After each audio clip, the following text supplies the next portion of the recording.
Deb, I Yes? have that note again that says I can't start it because you stopped it, so I'll try one more time. No, it won't. What I'm talking about is I can't start my video. Right, I have to make you a co-host. There's all sorts of glitches today.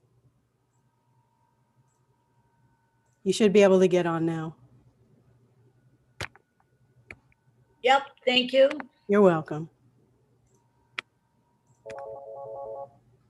My God.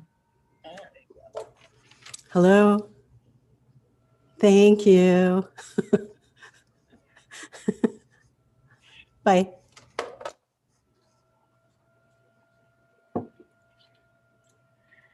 Deb, they couldn't pay me enough money to do what you're doing right now. We appreciate it. Thank you. No, and now I'm tech support as well. Geez. Yeah. But it worked. We are live again, so Okay. once everyone gets back in, we can start.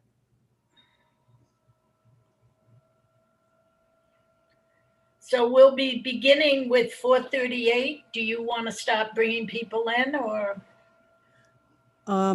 If you can ask them if they could raise their hands, then anyone here who's here to testify for 438, I'll bring you in.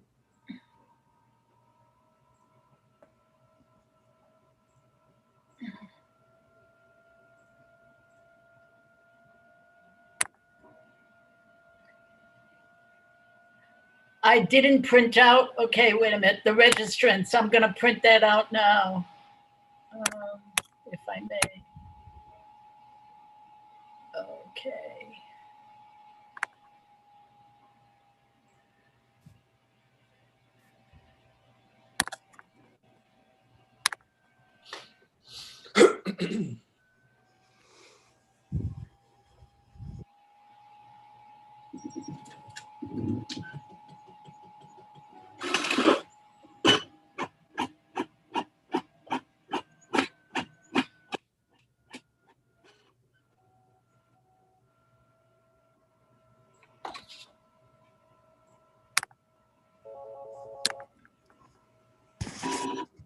Good morning, Senator Diamond. Good morning, Senator. How are you? I'm great, thank you. Thank you. Thank you for having me today.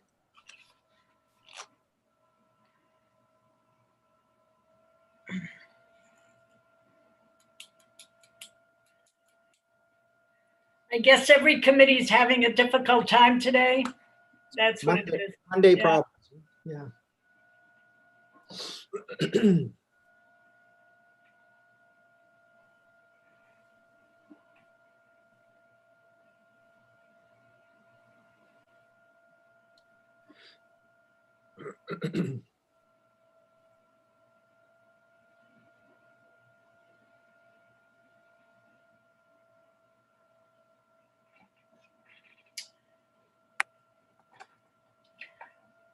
Well, we had everybody about 10 minutes ago.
Wow.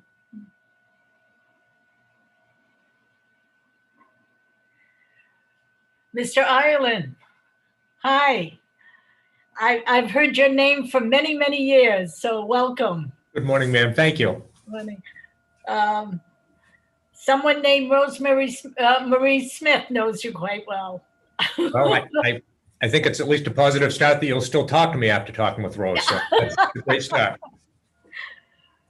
A couple of weeks ago, we mentioned the computer crimes unit, and we had great things to, as some of us have had some experience in getting information. So maybe once we can get, you know, person to person, some have requested to at least meet your staff or see where you do your work and get a little Absolutely. presentation. Great. Absolutely. And we appreciate that support, and you're welcome here anytime. Thank you very Great. much. We hope to line up a lot of, we've got new staff that haven't been to the prison yet or other facilities. So we're looking forward to doing that. Great.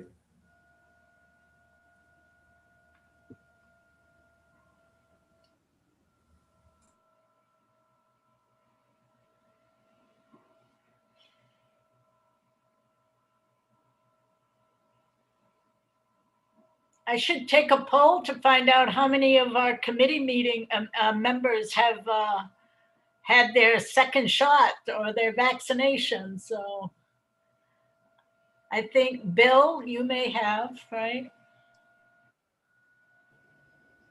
No, I haven't had any vaccinations. No?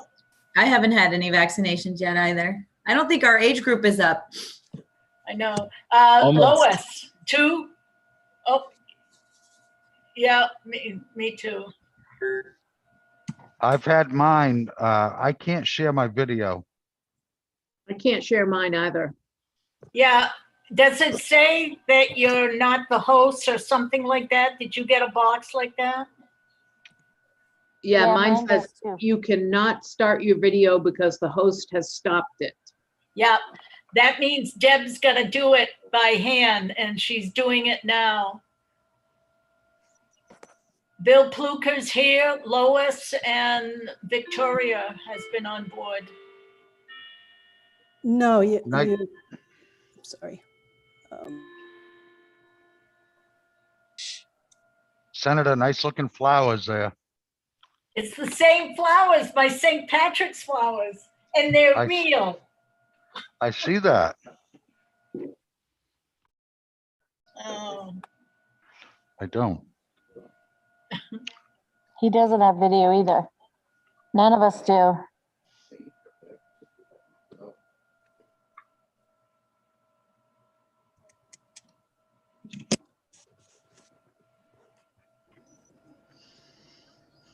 Maybe this is the universe's way of telling us the weather's too nice and we should be outside. I Maybe say it's this telling is, us maybe it's telling us we should be in committee working here.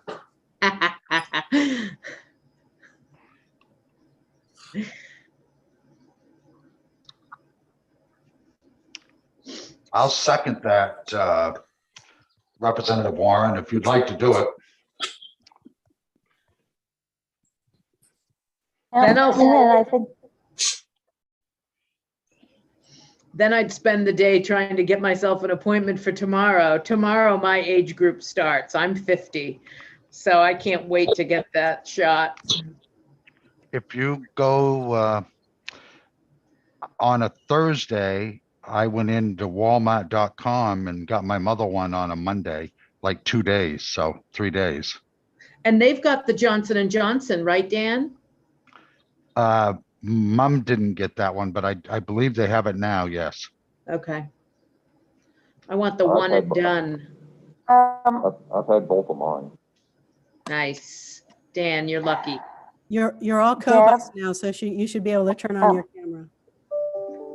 Deb, I think there's a delay as well. I don't know if that's making a difference, but there is a delay. With the YouTube, there always is. That's normal. No, I mean, even ourselves in the speaking versus coming over. I just noticed it when a couple of them that are speaking here in the room, there's more of a delay now than what we've had. So just FYI. well, we have 10 members. We can begin. Are we waiting for anybody else, Representative Warren? My video won't come on. Senator. Oh, Oh, see, It should come on now. Try again. okay, Okay.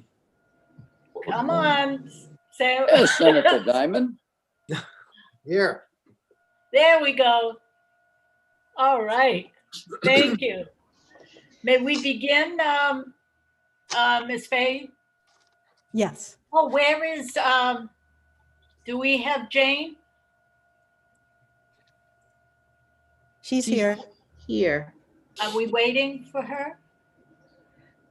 Jane, are you on?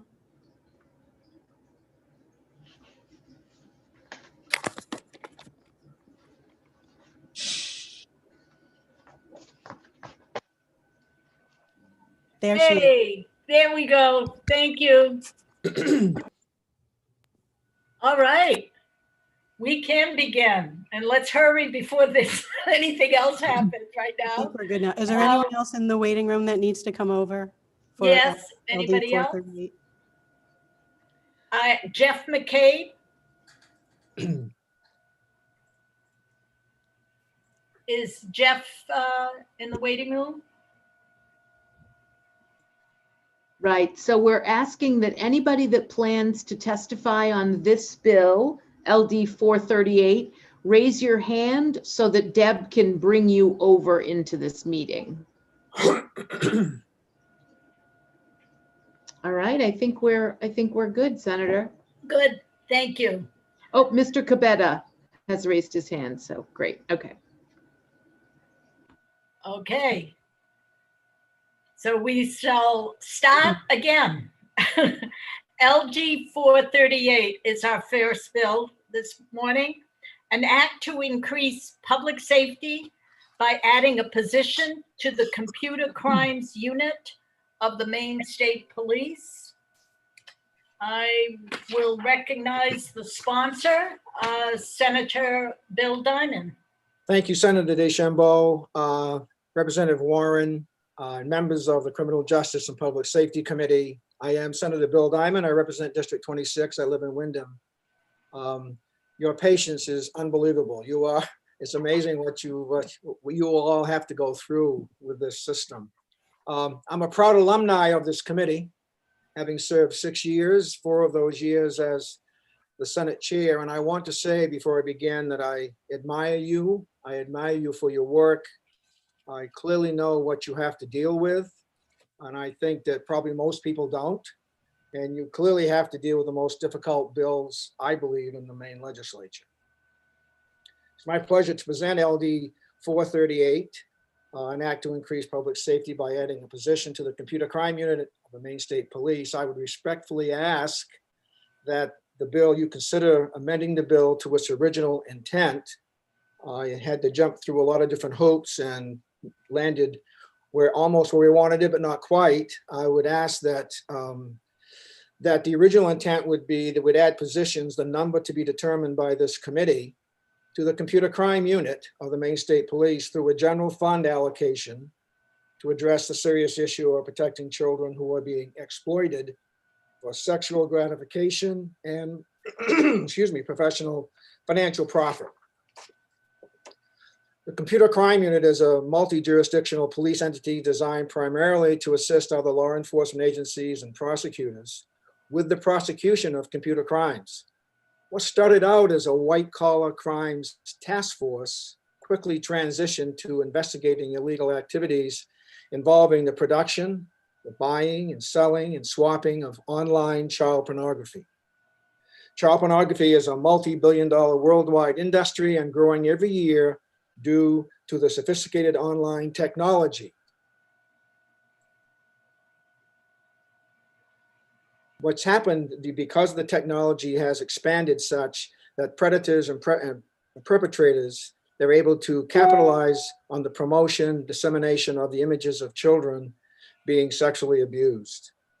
Understand that every child, and I know you do, every child in a porn image, in a child porn image is involved in an innocent child being sexually assaulted or otherwise sexually traumatized, and whose value as a child is solely defined by the amount of money someone will pay to see that child being abused. Child porn producers continually seek fresh faces, so the search for innocent children never ends, potentially putting all of our children at risk. In Maine, our best defense against these predators is the Computer Crime Unit. They work every day to identify, locate, rescue the victims who are being used in child pornography. They also are dedicated to finding and arresting those who support the industry as they purchase online images, thus providing the financial lifeblood of the child pornography industry. By constantly perusing the well-known online child porn sites and with the help of ICAC, the Internet Crimes Against Children, and other law enforcement agencies, our own CCU works tirelessly to identify the buyers and users and then build cases for prosecution.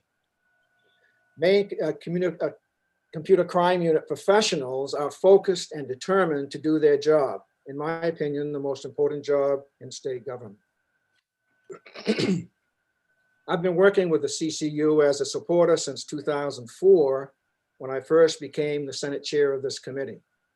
It was at that time when I learned what these professionals do every day. They study, examine, diagnose thousands of images of children being used as sex objects for the production and dissemination around the world. These professionals do an amazing job and are really our local heroes. Frankly, once I saw what they do, I don't know how they do this work day in and day out. A former Computer Crime Unit employee said, and I quote, "Looking at images of children and toddlers being sexually molested, raped, and seeing the suffering without being able to rescue them immediately is the toughest part of this job." The major frustration for these workers, these professionals, is the following. It's not uncommon to have high-tech evidence that was confiscated from a suspect's personal computer, cell phone, or other device, sometimes thousands of images that would prove the suspect's involvement in viewing, selling, and/or swapping images of children being filmed in sexual acts. Because there aren't enough forensic analysts and investigators to review and examine the evidence, it remains sitting on a shelf in a closet 20 feet from a vacant Computer Crime Unit desk, resulting in the perpetrators going free. To learn more about the CCU as a member of your committee, I had the opportunity over the years to accompany the CCC team on on-site investigations of suspects who were in the possession of child pornography that they were using for personal viewing, selling, or swapping with peer-to-peer groups around the world. And that in itself is a problem we really need to work more on, the peer-to-peer groups. I've seen firsthand how child pornography is spreading exponentially throughout our communities, our state, our country, and the world. And in today's stay-at-home living, I suspect the abuse is even greater than it was before. Right now, we have an opportunity to improve our efforts to protect our children in Maine by giving the Computer Crime Unit some of the obvious tools they need. They need more people, or at least a few more, to help do their job. After serving on your committee, I wrote a book in 2012 about Maine's experience with child pornography, the CCCU itself, the Maine Sex Offender Registry, and much more, all with the sole purpose of shedding light on these horrific problems. The name of the book is The Evil and the Innocent. If you haven't yet, I would encourage you, as Senator Deschambault was talking, I would encourage you to make a personal visit to the CCU unit in Vassalboro and see firsthand what these men and women do every day to protect our kids and to rescue our kids. You will discover what most Mainers have never even heard of. And I guarantee you'll never forget what you see and what you learn. I know Lieutenant Scott Ireland will be testifying on this. He oversees the CCU and he has a wealth of information as well. And I look forward to answering any questions you may have. And thank you very much for your time. I appreciate it. Thank you, Senator Dinan. Are there any co-sponsors who wish to testify? Seeing none. Any legislators? Seeing none. Therefore, I will go to the public, and the first one is Scott Ireland from the Maine State Police. Mr. Ireland?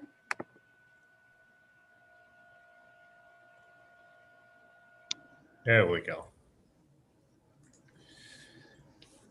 Senator, Yes. were you going to allow folks to ask questions of the sponsor? Oh, I apologize. You are correct. It's been a while, hasn't it? It has been, yes, I understand. Yes. Any questions for Senator Diamond presentation?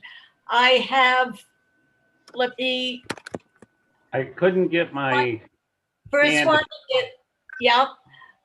Well, the first hand I see is Representative Warren, followed by Senator Stairway. Thank you, Madam Chair. Thank you, Senator. I saw at first you had this in the coming out of the highway fund budget. Did I hear you say that you'd like it to be amended to be general fund? Yes, Representative Warren, Madam Chair, yes, that's exactly what we'd like to do. It somehow got placed in the highway fund and it never really should have been there. Okay. Thank you. So I also heard you say, Senator, that you believe the work of the CCU is the most important work done by state government. That's correct. Why do you think it is that we continually underfund it? You know, that's a great question. And if you had said to me, what question should I ask? That would be the question that I would ask that you would. The reason has been most people don't even know the CCCU exists. When it started out as a task force, as I mentioned earlier, and I can tell you that legislatures over the years have grown to understand a little bit more about it, but I can tell you they really, for the most part, have no idea about it. And when something isn't understood, it's not funded. So I think there's been a few people that have been trying to scream a little bit loud and not be obnoxious, and maybe sometimes we are, but we just want to let people know it's there. Go take a peek at it, and you'll see how these people really do God's work in terms of rescuing these kids. Well said. And I agree with you 100% that that's why it's not funded, is because people really don't understand the vital role that it plays. Thank you, Senator. Thank you, Madam Chair.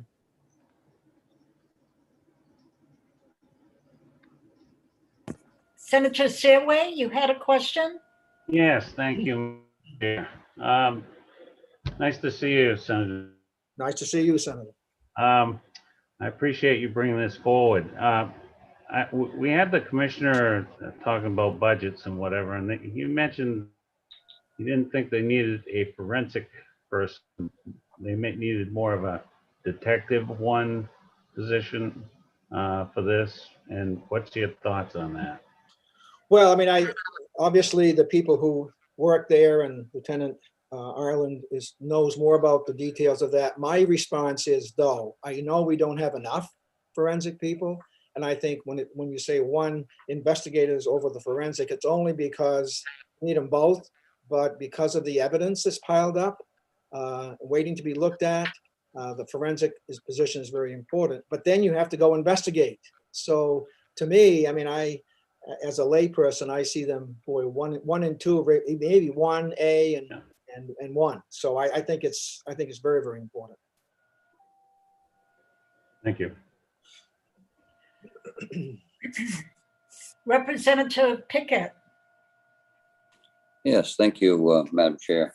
Senator Diamond, I'd be remiss if I didn't comment to you and thank you for all your hard work on this very important issue. I think we all know how important it is, and we all know it's got to come to the forefront. And I think what we need to do, and kind of a possible answer to what you were just asked by Representative Warren, is we got to start looking at issues now in the importance of where they are and prioritizing and using our means that we have in the budget to take care of the things that need to be taken care of and Maybe that means other things that on another day would be good to fund, but until we get these things funded, I think we got to take and use our funds wisely.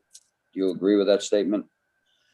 I do, and I think that probably some very important, not probably, very important people are people on this committee, because it's going to start here with you, as it usually does on these sorts of issues. And the more you get a chance to see firsthand, even if you've seen it a couple of years ago or 3 or 4 years ago, you been over and watched the work they do and how they do it, it changes. And look at the evidence closet. Look at the evidence that's sitting there and is not touched. And that really drives me crazy, because the evidence contains some things that's going to maybe get some perpetrators off the street and maybe save another child. But if you can't get to it because you don't have a person to go examine it and you don't have an investigator to go investigate it, then it's really, really frustrating. So you folks, the more you learn about it, then you can make your own decisions. But I can tell you, it's an eye opener. It's a life changer when you see what these people do and the kind of goods, potentially good, they can accomplish. Follow up, Senator? Yes, please. Thank you. Senator Diamond, the comment you made on what these people go through looking at these images over and over and over, I just thank you for that comment, to getting it out here in the public to hear that, because I investigated hundreds of child sexual abuse cases when I was a detective in the state police, and I at times had hard times just getting what I was being told, just described by words, have happened. I can't even begin to fathom how these people that work and look at these images day after day, they really are the cream of the crop. There's no question about it when it comes to dealing with this. And I think that was a very important issue for you to get out there. Thank you. Thank you. No other questions? Okay, I will proceed with another person that had submitted testimony in favor. If he is here, I will call on Jeff McCabe. Jeff is not with us. Anyone else wish to speak? I will ask Scott Ireland, please, to present his testimony. Absolutely. I don't know if I'm cutting off Mr. McCabe or not. If you called on him ahead of me, looks like he's on there now. Oh, there he is. Sorry, Jeff. Thank you. Thank you, Mr. Ireland. Senator, I'm happy to follow Lieutenant Ireland as he's providing testimony from the department, if it's okay with you. Well, his testimony, from what I see, is neither for nor against. So we're in favor. You are in favor? I am correct. Thank you, Senator DeChambeau. Senator DeChambeau, Representative Warren, members of the Criminal Justice and Public Safety Committee. I am Jeff McCabe, the Director of Legislation and Politics for the Main Service Employees, representing over 13,000 workers and retirees statewide. Here in support of LD 438. I will stray a little bit from my comments today, and you will see in my written remarks more of the nuts and bolts and statistics around this department. But I did want to say there's a real need for adding positions within the computer crimes unit. The workload for this unit is substantial, and the work that they do is beyond grueling. As you work this bill and think about the computer crimes unit in the budget, please remember that these analysts working in this unit do not have the same options to transfer out of this unit like they may if they were a sworn law enforcement officer working side by side.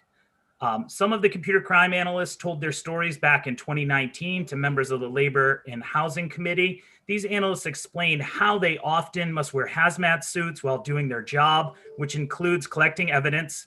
They've worked on cases involving babies. They testify as necessary in cases in both federal and state level. And the analysts use words to describe the work that they do and the images that they see as raw and surreal in the testimonies of just a couple of those analysts. After working with these analysts for the first time, I will say the stories that they shared with that committee, the stories that they've shared to me personally, will continue to haunt me. These are things that none of us want to think about. This is work that none of us want to think about anyone doing. And there is a real need to make sure that these folks have the support and respect from the legislature to do the work that we all expect them to do. I did just want to hit on a couple of the points that were raised and also thank the sponsor and thank members of the committee who have shown their support for the folks that do this work in the past.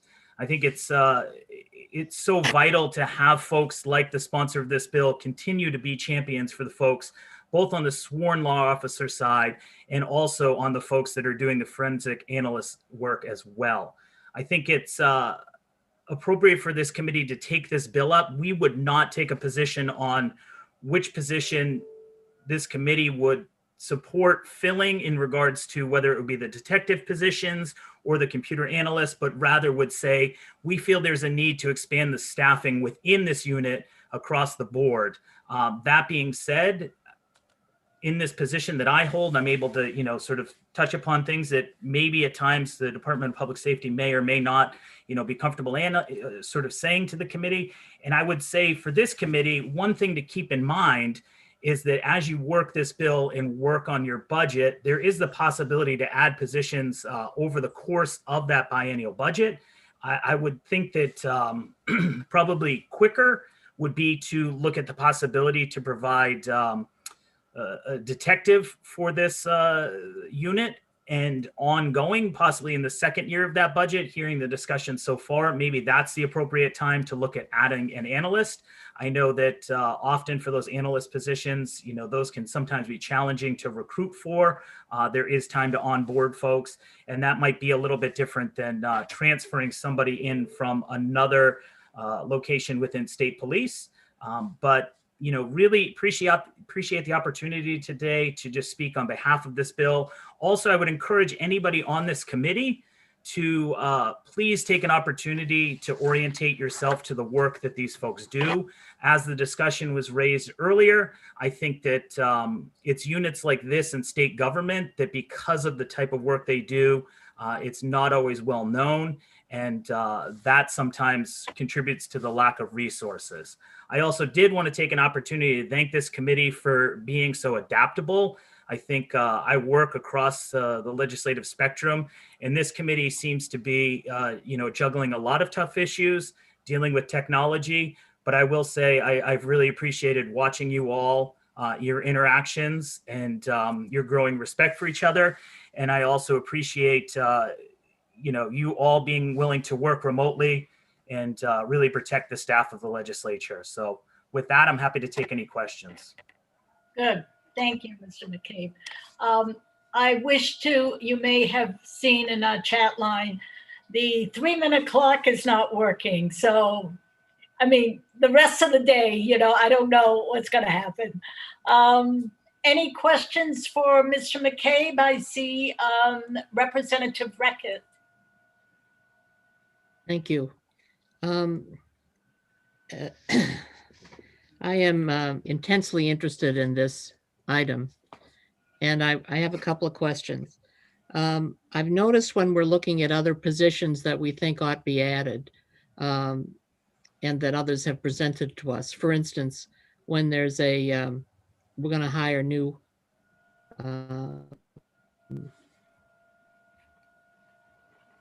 I can't remember which category it was. It was like we hire 4 of those and we need a sergeant for those 4. So the balance of the 2 people, or the dyads in this unit, seem to me reflective of the different intensity of this work, and that for every forensic analyst, there ought to be a detective who's a sworn officer, right? The detective. So my question is the detective a sworn officer? And is it your belief that this is sort of a dyad thing? If we add 1 forensic analyst, we should add a detective? I understand what you're saying about perhaps 1 a year and the other year, but if we had the money to do it, it would be logical to do them both simultaneously. Is that your opinion? Thank you, Representative, for the question. I think that possibly Representative Ireland might be a better person to sort of, speak to the case management and workload piece. I do know from firsthand conversations with the folks within this unit, there is a need and an interest to see more analysts. It's also in talking with those folks who are doing the analyst work that they often feel, that there could be more detective resources as well. And so, I think if this committee was willing to do those in tandem, I also, I think that, sometimes it's easier to sort of forget about the data work that's done by folks and maybe to focus more on the other aspects. And I appreciate the bill sponsor for looking at sort of the whole picture, raising those issues today. So if the committee was willing, it would be probably a great investment in this unit to provide both of those positions. Senator, could I ask a follow-up? Go right ahead. I think many of you know that I was privileged to tour this unit a couple, 3 years ago. I can't remember now how long ago, but I know that the visit marked me in a way that has only happened one other time in my life around the issue of child pornography. And it's, I say marked me because I can't forget. I can still see the hotel room that the forensic, I think it was the forensic analyst, was showing us and how she managed to figure out where this child was. So I see is it true, as it is in my head, that in the forensic analysts really in some ways do the legwork for a detective? I mean, is the detective is the law enforcement into this and the forensic analyst provides the evidence? Is that really how the two work together? Or is that another Scott Ireland question in your view? That's a Representative, thank you for the question. I think that, Scott Ireland can probably answer the specifics of, the assignments. One of the interesting things that I have found in working with the folks on the analyst side is that I don't necessarily think that they see sort of a separation. It's a very unique unit, and I've always been impressed at the way that the folks that are sworn law enforcement officers and the folks that are the analysts work together. I'll be honest, I was on a Zoom call with folks recently, touching base, and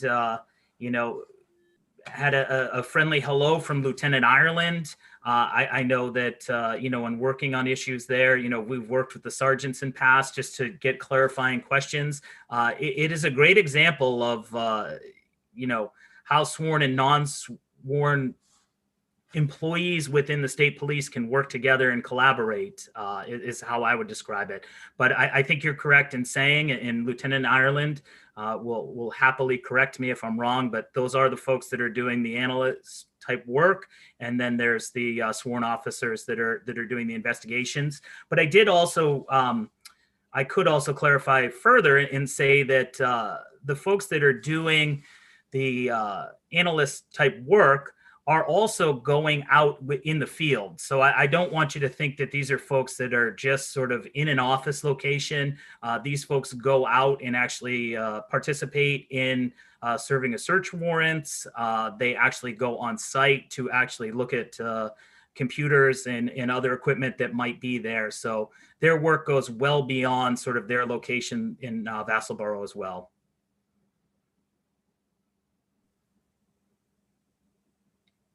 Thank you. Is that all right, Representative Reckitt? Fine, good. Ms. Yes. McCabe, I have one question. I may have missed it in your presentation. The analysts, are they MSCA Pro-Tech or are they union with MSCA? That is correct. So in this situation, MSCA would represent the folks that are the analysts, and then there are folks assigned to that unit that are sergeants that would be part of the Troopers Association. And beyond that, we would represent Lieutenant Ireland as a supervisor. Thank you. Thank you for the question. Okay. No one else? Okay. Thank you, Mr. McKay. Thank you. I will now recognize Scott Ireland. Welcome. Just get my screen to drop down. There we go. Well, good morning. As stated before, my name is Lieutenant Scott Ireland. I'm here to represent, excuse me, let me backtrack. Good morning, Senator DeChambeau, Representative Warren, and distinguished members of the Joint Standing Committee on Criminal Justice and Public Safety. My name is Scott Ireland, and I'm here to represent the Department of Public Safety and the Maine State Police to testify neither for nor against LD 438, an act to increase public safety by adding a position to the Computer Crimes Unit of the State Police. I serve as a commanding officer of the State Police Computer Crimes Unit, and I'd like to start by expressing my appreciation to Senator Diamond and the co-sponsors for proposing this legislation. I'd also like to express my appreciation to this committee. I know you've made inquiries as to what we would need for staffing to keep up with our call volume, and we appreciate that. The Computer Crimes Unit serves the citizens, the entire state of Maine, all of our law enforcement partners, and citizens of Maine. We serve the entire state while having a staff of 18 state employees, 3 contract special agents from other agencies as well. The Computer Crimes Unit supports all major crimes in the state, as well as being the lead agency for the Internet Crimes Against Children, or ICAC cases, as you've heard earlier. These are cases where children are being sexually exploited or victimized. While we have 18 state employees working at the CCU, we only have 1 state police detective and 3 contracted special agents that are responsible for investigating the referrals or complaints we receive from the National Center for Missing or Exploited Children, otherwise known as the NCMEC.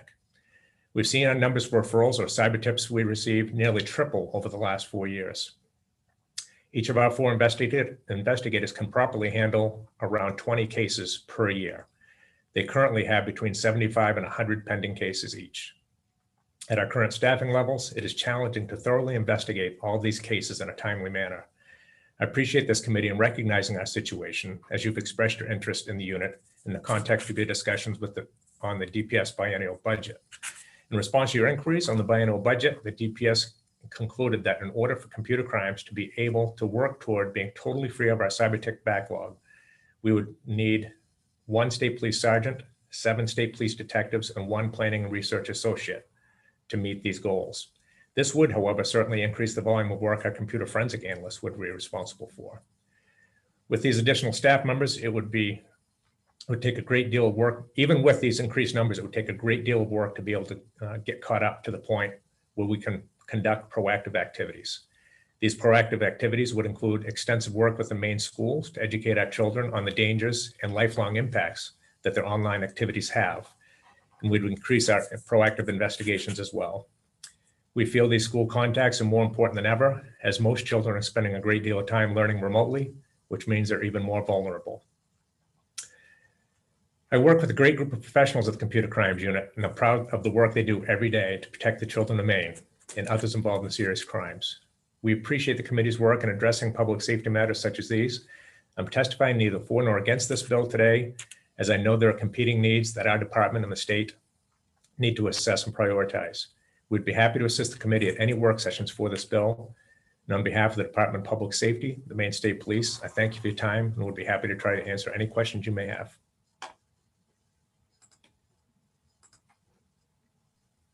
Thank you, Mr. Island. I have Representative Costain. Thank you, Madam Chair. Lieutenant, I think I missed how many analysts you said that you have.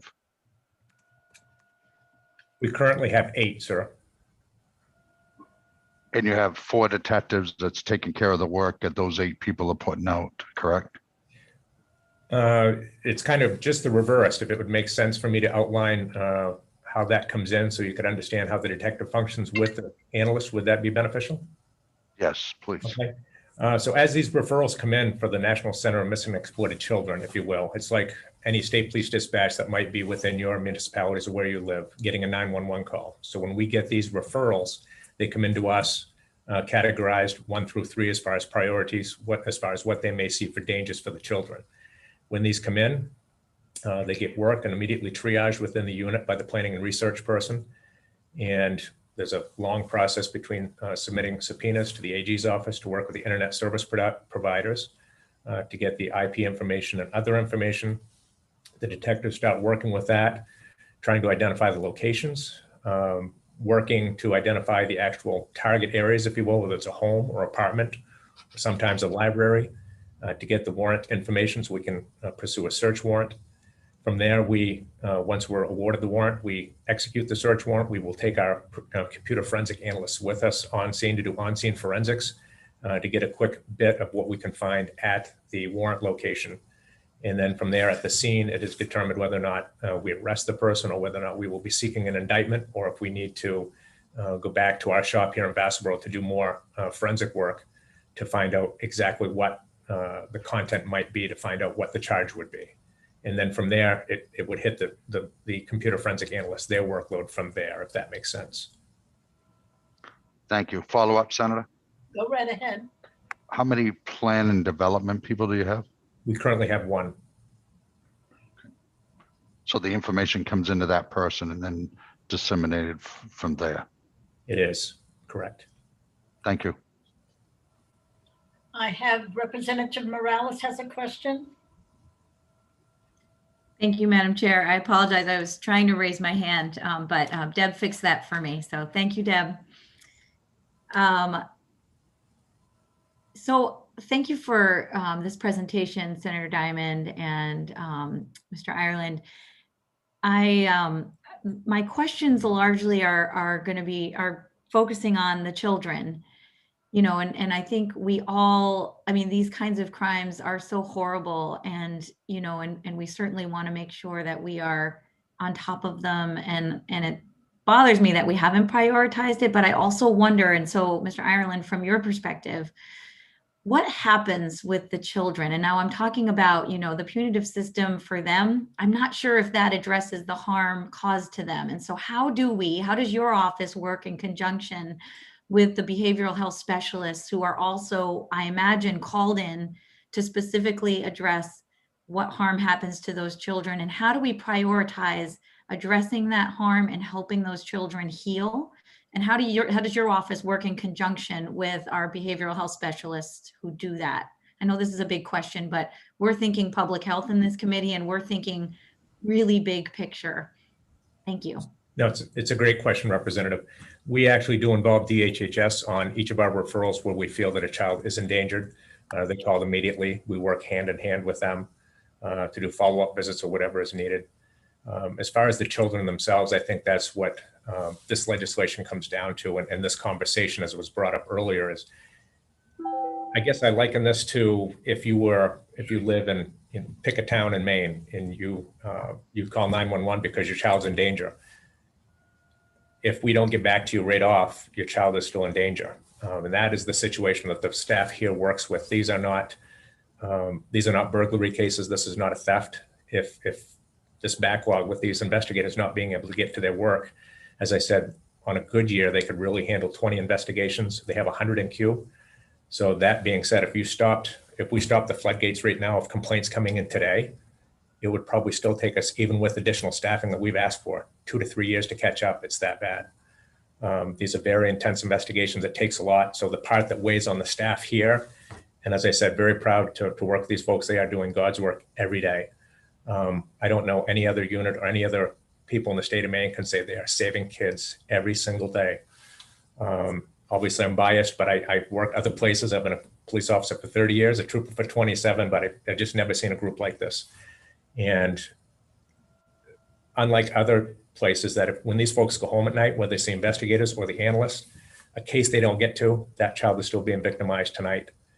And I think we oftentimes, when we think of child porn, might think it's teenage people. It's not. This is not a shock on our value, but many of our cases now involve the victims are babies, months old. As you can imagine, that's very hard to see and hard to deal with. So this is not I don't want anybody to think it's a teenage thing of people just kind of letting themselves go. It is not.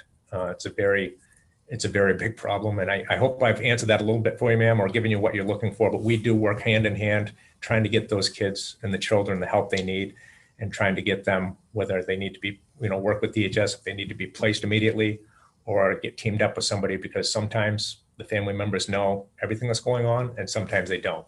But we do work hand in hand very, very closely with DHS to make sure they are getting the help they need. Thank you. Thank you for that. And I guess just to follow up, if I may, Senator, is So in the sense that DPS has a dedicated unit to addressing these types of crimes, do you know in the counterpart at DHHS whether there is a dedicated unit to working with you? And so as we think about talking with our committee on Health and Human Services to find out about how much are we devoting to our budget on that? Do you know if there is a dedicated unit on that, or is that more of within the framework of the Office of Child and Family Services? I would say it would be in their realm, ma'am. I do not know that number or that answer. I apologize. Thank you. Thank you. Representative Warren. Thank you, Madam Chair. Good morning, Lieutenant Ireland. Thanks for being with us. Good to see you.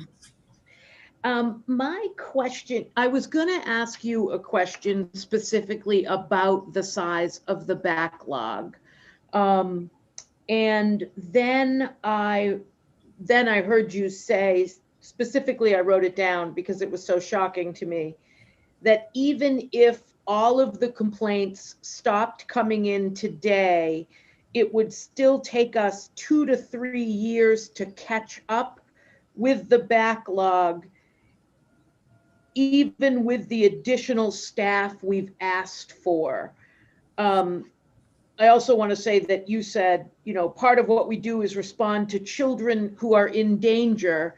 So if we can't respond to children who are in danger, we know that tonight they're still in danger.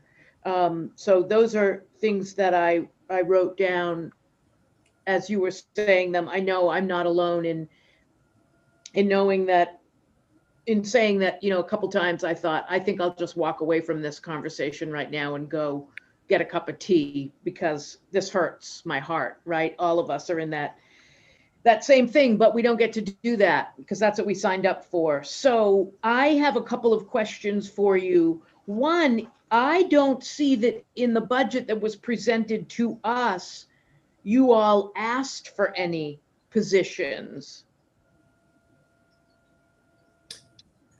Yes, Representative, I don't believe that was the department's goal, was to ask for positions at this point. Okay, sorry. I heard you say even with the additional staff we've asked for, it didn't make the cut to get into the budget, right? Correct. It was not a priority within the department, but when the committee asked me or asked to get to me what it would take for us to get caught up, that's when I came up with that number. And that's why I wanted to get that back to you, because that's realistically what it would take. And I'll be honest, that is not, I realize that's a big ask, but that is not a fat ask. I wish I could tell you that is going to make us easy work here. That is going to be 7 people. If there were, in a perfect world, if we get to 7 investigators, they are going to be hopping busy to try to get caught up. It would not be an instantaneous thing. There is that much work, if that makes sense. Yeah, it does make sense. I don't want to be hyperbolic here, but I just would say that it says a lot about us as a state that we know that we have a 2 to 3 year backlog. We know, and even the person running the shop says to us very clearly, this panel, we have children in danger. We can't respond. We know they're in danger tonight because of that, but it didn't make our priorities to be a budget request ask. And I'm not trying to be a jerk here. I'm just putting some words to the thing that we know, because sometimes that helps change the thing that we know. It's one of the reasons that a few of us on this committee have voted to move money out of pieces that we don't see actually creating public safety to fund 5 positions at the computer crime lab. So I just say that, Senator Diamond, I'd be happy to talk with you about that at some other point, because we agree with you. It breaks my heart to know that there are kids that need help and we've got this backlog. And I think, Senator Diamond, you said it so clearly, a closet full of complaints sitting a few feet away from an empty cubicle. That breaks my heart. And so, budgets are about priorities. And we're going to have to make some decisions about where do the children come in our priorities? So as you know, there is, quite a bit of money in the main information analysis center. And, if we had unlimited money, let's have it all. Let's have it all. We don't have unlimited money. So, at some point it would be great if we made a commitment and said, if we can't fund these positions that actually help kids this year, then we aren't going to fund these ones, because this has got to be more important. But, I needed to say that. I thank you. I'm not going to ask you to weigh in on that because that's not fair, and I would never do that. But thank you for giving me a little information about the backlog. You're welcome, ma'am. And if it does help, I think last session we did ask for 7 positions. We were I remember. before, and we appreciate that very, very much. And that's why I'm making the motion this year, because I remember, I've been doing this not as long as you have, but for 7 years, I've heard these same stories. And for 7 years, the children still aren't helped. Right. And to go to Senator Diamond's point, we appreciate that. Right now, our focus, we really need the investigative side, but obviously if we were lucky enough to add investigators, that obviously creates more work for the analysts. So we would need more analytical support at that point. So sometimes it does become like almost a 1-to-1 ratio, as was mentioned. So thank you. Our motion was 4 detectives and 1 sergeant.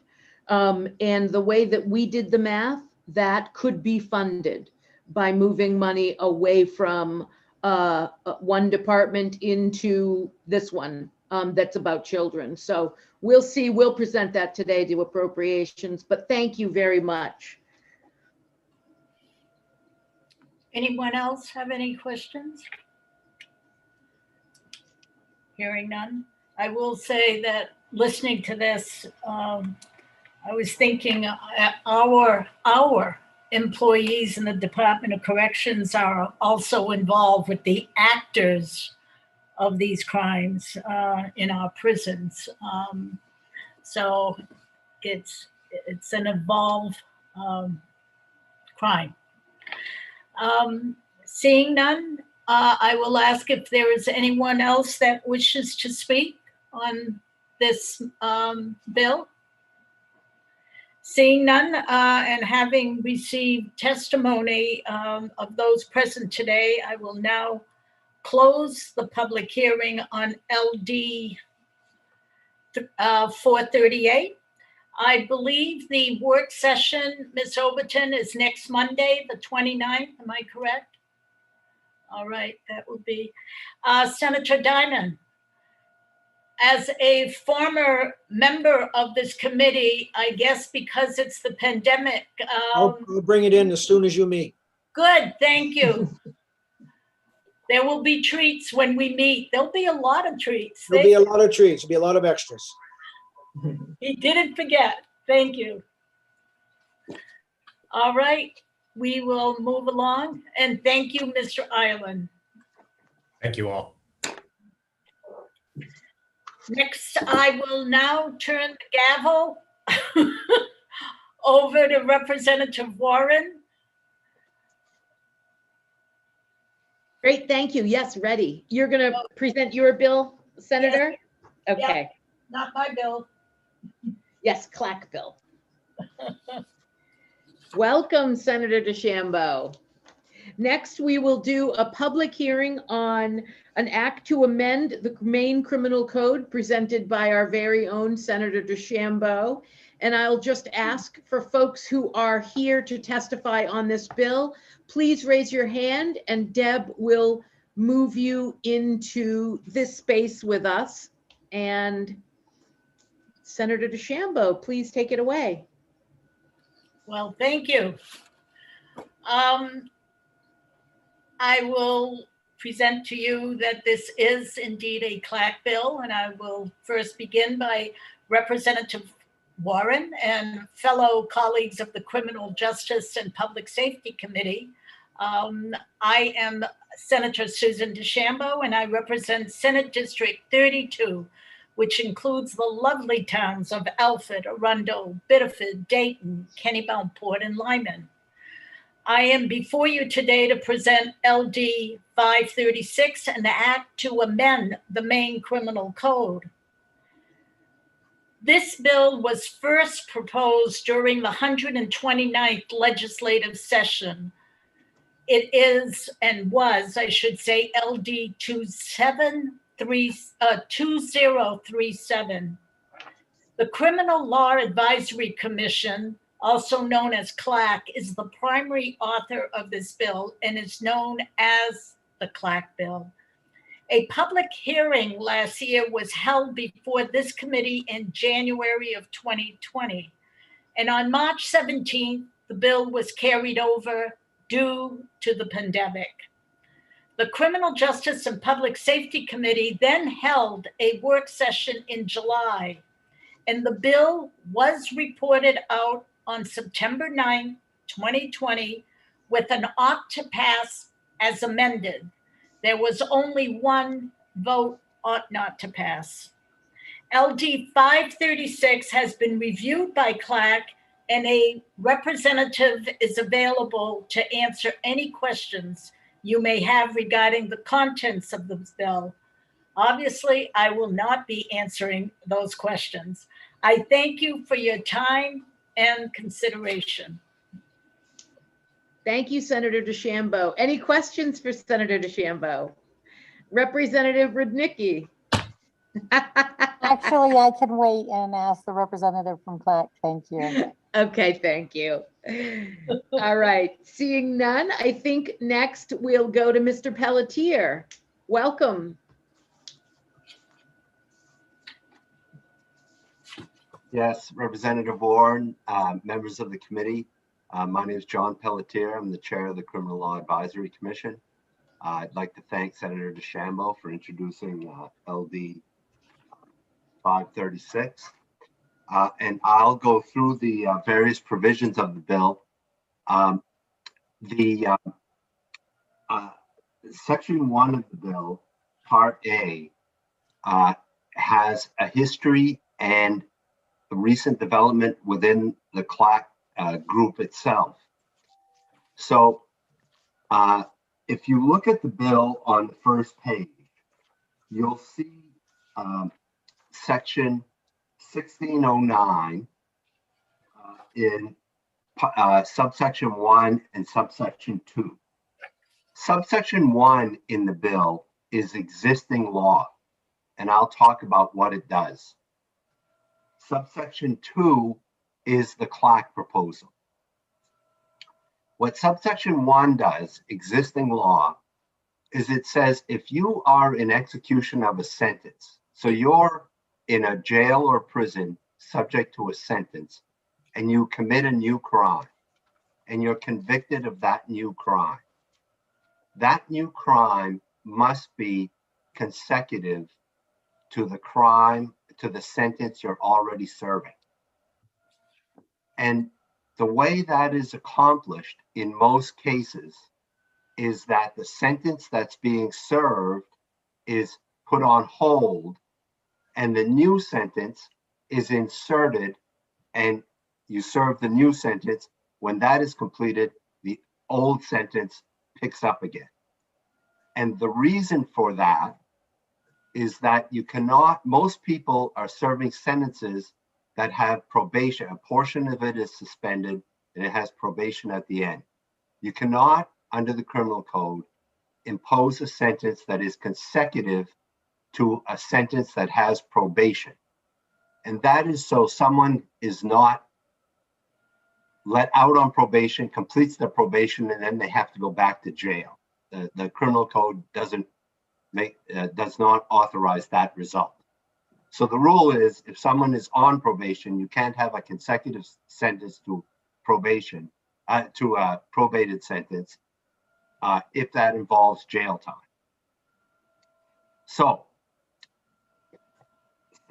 the reason we have section 2 as a proposal is that prosecutors and courts brought to our attention that they were having instances where they would like to impose a consecutive sentence, but they were unable to.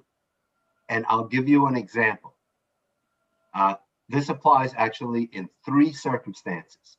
It applies to crime committed while someone is on a stay of execution, a crime committed after that person failed to report on their stay, so they're still out and they commit a new crime, or they're actually convicted of the crime of failing to report.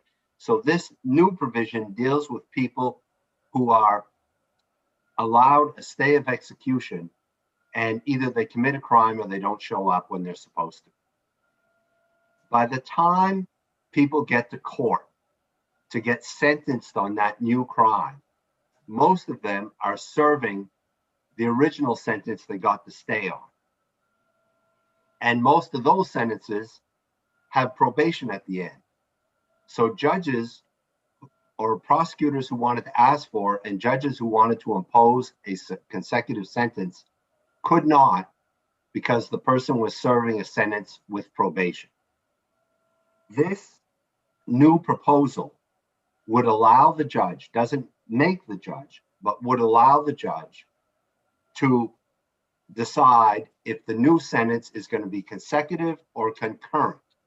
And if it's consecutive, it allows the judge, as I said earlier, to interrupt the first sentence and insert the second sentence in, so that runs and then the first sentence picks up again.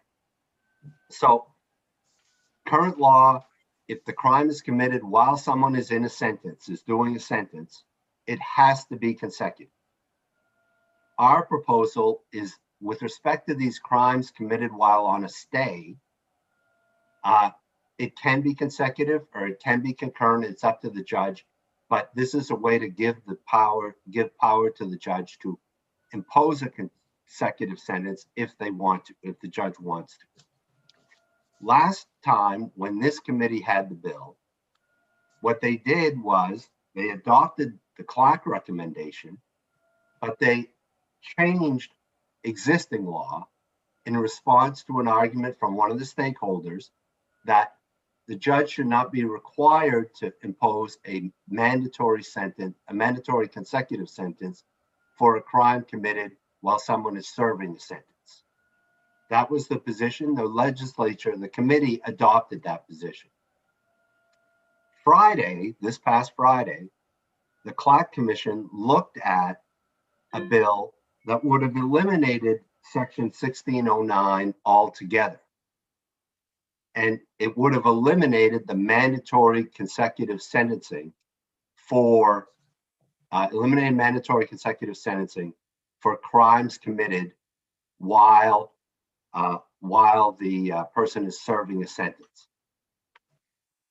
Having brought this coming up for discussion, what the Clark folks focused on Friday was two things. They agreed that, well, first of all, if 1609 were simply repealed, the judge would lose the ability to impose a consecutive sentence. Now they're required to do that. If 1609 is repealed, they would lose the ability to do that if the person was serving a sentence with probation. What Clark would like is to preserve discretion. We're willing to say it doesn't have to be mandatory, but preserve discretion for the judge with respect to crimes committed while the person is in execution of a sentence and or while the person is on the stay. So the bottom line is what the discussion resulted in at the Clark meeting on Friday was, in essence, the group adopting as its preferred position the committee amendment the committee came up with last time, which is in all of these circumstances, crime while serving a sentence or crime while on a stay, the judge can interrupt the sentence and impose a consecutive sentence, but the judge doesn't have to. So maintaining that ability for in all of those circumstances, but the judge doesn't have to. The judge has discretion to say concurrent or non-concurrent. So that's the explanation with respect to Section 1, and I'll be glad to answer any questions about that if it works for the chair. Yes, definitely. Does anybody have any questions about Section 1? Yes, Senator Searway. My hand thing doesn't seem to be working, but anyway, yeah, so I just was in the subsection, and it says no portion of the non-concurrent sentence may be suspended. And so basically it's a no portion of, of the consecutive sentence can be suspended in a sense, right? Am I correct there? Yes, you're correct. That's where it works. If the judge, so if there's already a sentence in place, if the judge wants to interrupt, the sentence and insert a non-concurrent sentence, basically it's got to be straight time, because you'd have this problem if it was probation. So it often happens, say someone fails to report after a stay. You know, a likely result in that case is the judge would stop the first sentence, insert an additional 30 days, and then the other sentence would pick up. But the non-concurrent sentence itself can't be a sentence with probation. It's basically straight time that's inserted in what the person is already serving. So it would affect, like on a murder charge, where it was a double murder, would this be affected? And that, you know, I'm just concerned, how would that affect maybe the victims if it goes to a concurrent instead of a consecutive? Well, so let's say someone is serving a sentence for a murder, and while they're in prison, they commit an assault or an aggravated assault even. And let's say they have a multi-year well, actually, for murder, this whole provision wouldn't apply, because you can't have a sentence of probation for a murder. Right. So you could just tack the new sentence onto the end. But let's say the person was serving for a kidnapping, and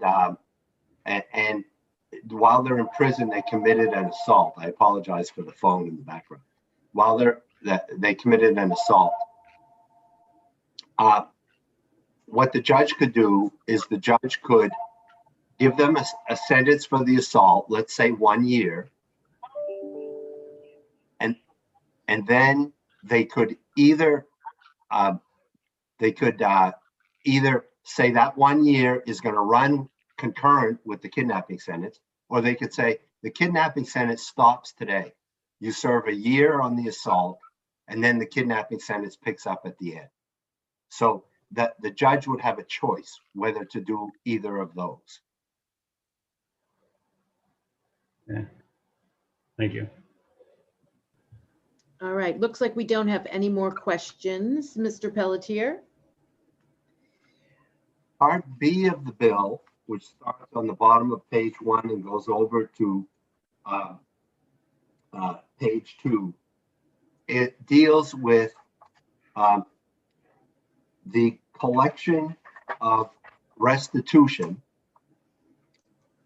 and instances where the restitution, the person to whom the restitution is owed, cannot be found or located.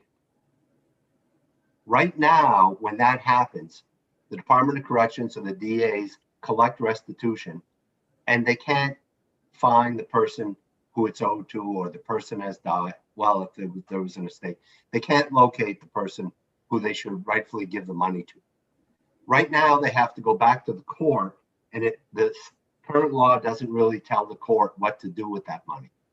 Our recommendation, and this came from both the DOC and the prosecutors, is to simply send the money to the treasurer as abandoned property, rather than go back to the court, where a court is really uncertain what they should do with the money, which is current law. It just says, if you can't find the person who this money belongs to or should be paid to, you simply send it to abandoned property. And so that's a technical fix to accomplish that. Great. Looks like there aren't any questions about that section. Part C deals with the interaction of the criminal code and the sex offender registry system.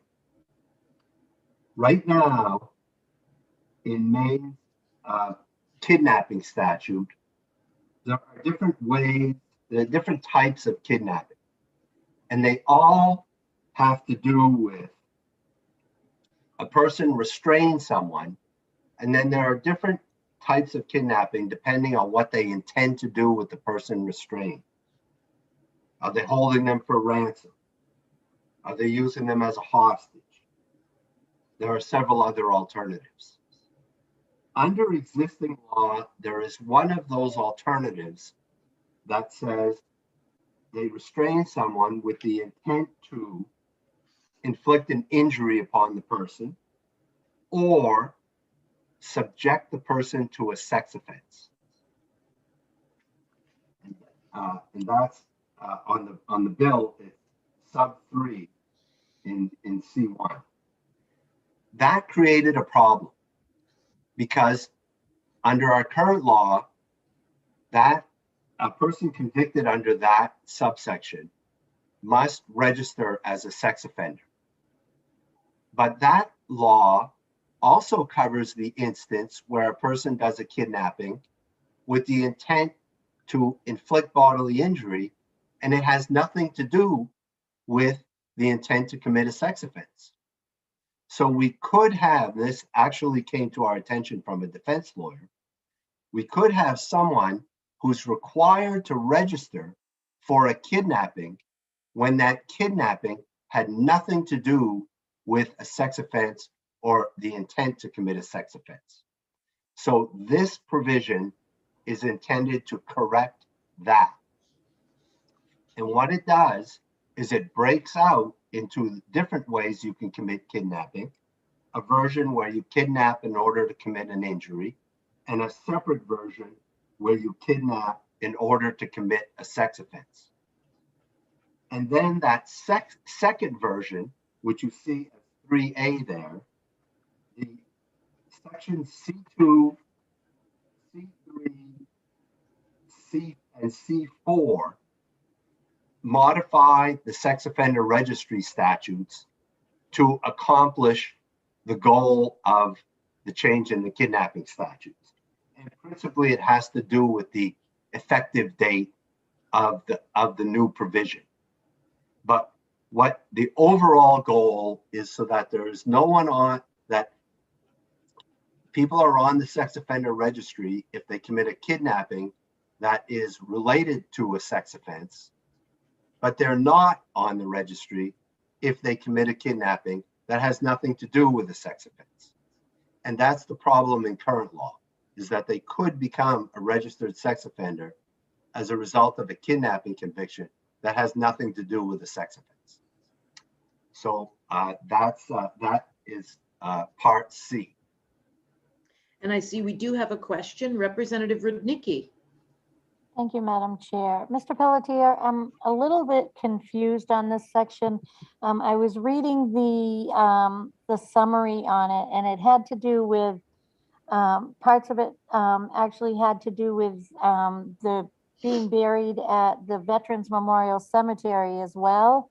And I wonder if you could explain to me how that is affected, because I'm reading it like, you know, if you kidnap, you can be in the Veterans Memorial Cemetery, but if you kidnap with sex offense, you can't be in the I guess that's where I looked at that under the summary and it just didn't make a lot of sense to me. If you could clarify that, that would be helpful. I think I had the same question for Jane when this came up, but my understanding is that if you are on the registry or sentenced or have an obligation to register as a sex offender, that independently you are not eligible for interment in the Veterans Memorial Cemetery system. And I'm looking to Jane to see if I've got that right.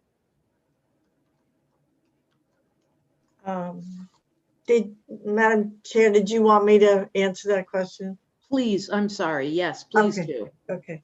My understanding is that this is the Veterans Cemetery provision is really made necessary by the correction that we're making in C1 of splitting this kidnapping offense, so that it what currently someone who is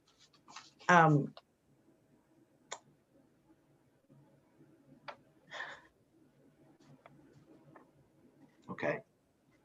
Isn't that right, John? Yes, I think I've got it. Yeah, right. Okay. It's in Title 37B, and in Title 37B, there's a list of crimes, certain crimes that are that exclude you from burial in the cemetery, and existing law includes the section that we're talking about.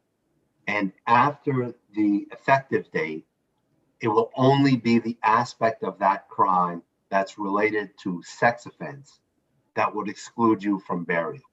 So it's just as Jane says, there is already a list of exclusion from burial in the veteran cemetery, and the same problem that applies to the registry applies to the burial provision as well.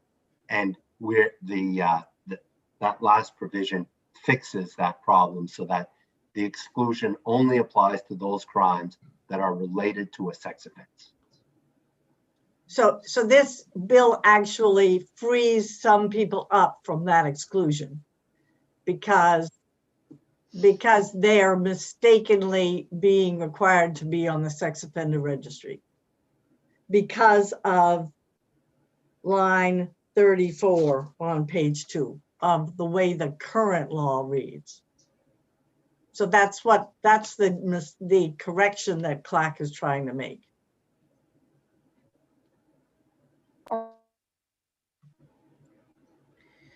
All good, Representative Rudnicki? Yes, thank you.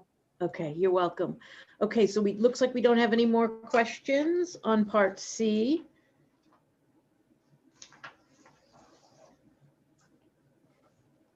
So Part D is amends what is known as the Safe Harbor Law. And that is a statute that the legislature passed that provides that if someone is seeking medical assistance for an overdose, there are certain crimes that they cannot be charged with.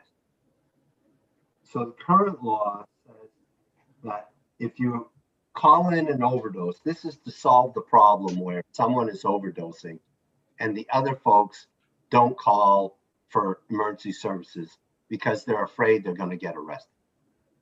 And the legislature has created a safe harbor so that if you do make the call, you're not going to be arrested for certain drug crimes.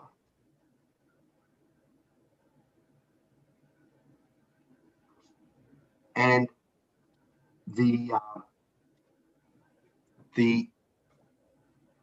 what was happening was that people were subject to this safe harbor, but they were also on probation.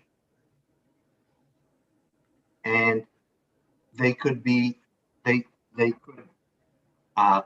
weren't being prosecuted for various crimes, but they could be prosecuted for violating their probation because they were in the company of someone they weren't supposed to be with, or they were out after hours, or other issues such as that. So What this does is it expands the safe harbor provision so that if you're involved in one of these situations, you cannot be charged with probation, because we had the anomaly where people were not charged with a crime as a result of this, but they were being charged for violating their probation.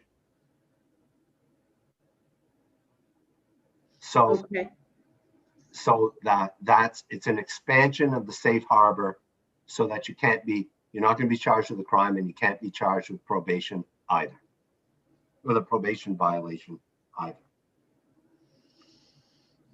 Any questions from committee members about Part D? Yes, Senator Searway. Thank you, Madam Chair. So this kind of,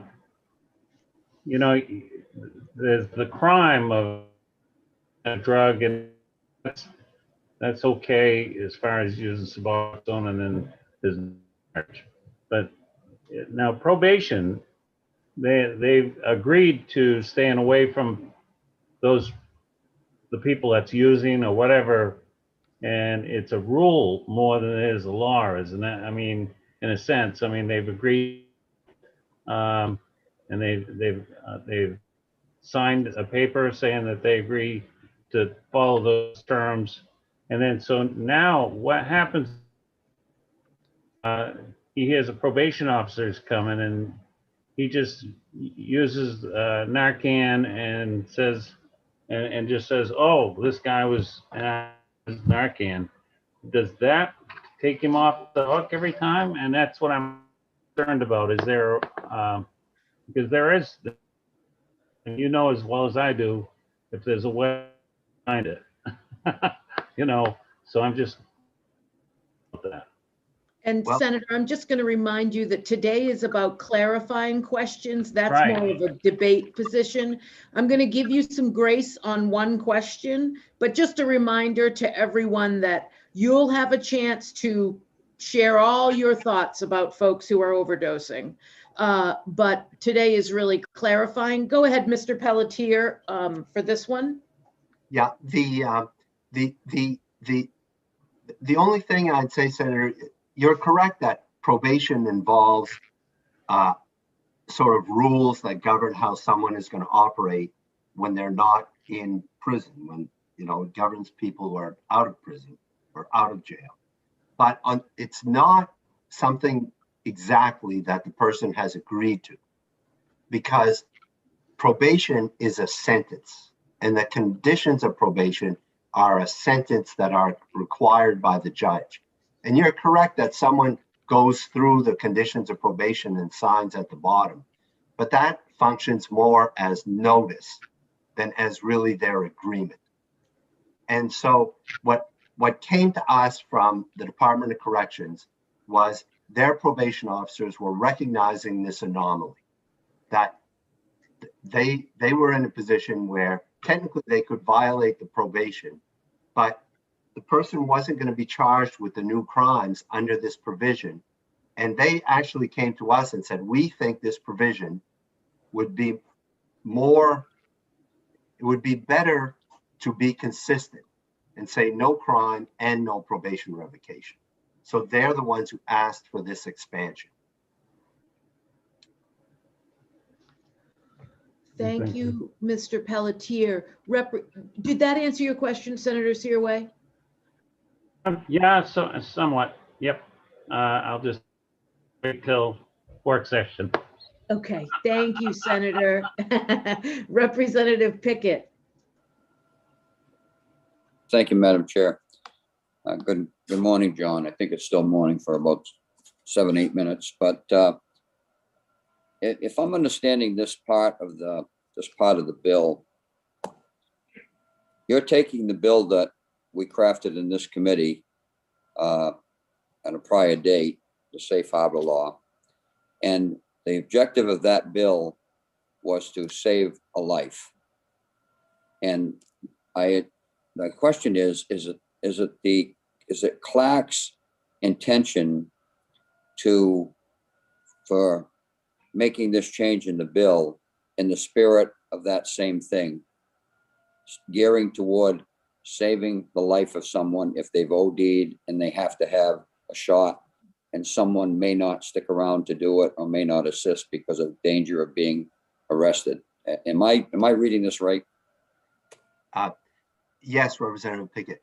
The goal of this change would be to expand the current safe harbor protections. So you won't have a situation where someone acts under the safe harbor.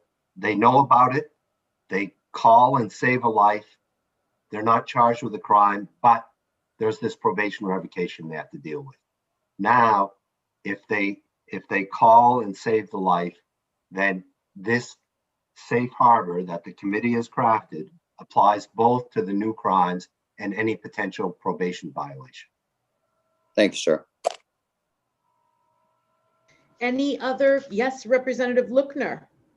Thank you, Madam Chair. Thank you, Mr. Pelletier. This might be more of a question for work session, but do we have any data? Are we doing a good job of getting the word out to the community of, folks who may be engaging in using, that they are protected if this situation arises? Representative Lookner, I have no specific answer to that, but I do have an anecdote. And that is knowing that this was coming up, sometime within the last month or 3 weeks, there was an article in the paper about the increase in overdose deaths and steps that the administration and their director on this question were going to take to try and combat this increase that we're seeing. And one of the things that I read in the paper that was on the list of items they were considering was a program to get the word out on this safe harbor provision. So I know that it's on the radar of the folks who are dealing with the epidemic of overdoses, and at least in the paper, it was suggested they're going to try and get the word out further. So there must be some thought that they could do a better job of that. Good to know. Thank you.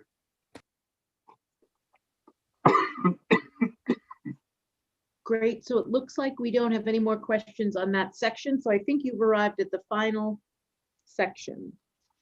I have, and that is the only one where the language that I'm describing does not appear in the bill. So I'm getting out my Vertico, and I'm going to look at section in Title 17A, section 257. And that is, if you have the yellow version, it's on page 54. And section 257 has been in the criminal code for quite some time now. And it lists a number of considerations that a court can consider if trying to determine the chances that a convicted sex offender will become a repeat offender. So it talks about the risk of repeat offenses by a person convicted of a sex offense. And it says these factors increase the risk. And if the risk of reoffending is higher, you would think the sentence is going to be higher. Among those criteria is the victim of the crime is the same gender as the offender. And then it also has to do with the age of the victim and whether the victim is a stranger. And there was a proposal to remove what you see on page 54 as 257(1)(b, reflecting the gender of the offender. So when that came up for discussion at CLAC, we talked to someone at the State Forensic Service who does risk assessments for sex offenders. And what that person told us is that this is an evolving area, and not only is gender generally not an established risk factor under current science, but that none of these factors really have much predictive power. That there are other elements that predict repeat offense, but not what's in section 257. In essence, what we heard back from the forensic services, this is old thinking on the area of risk for sex offense.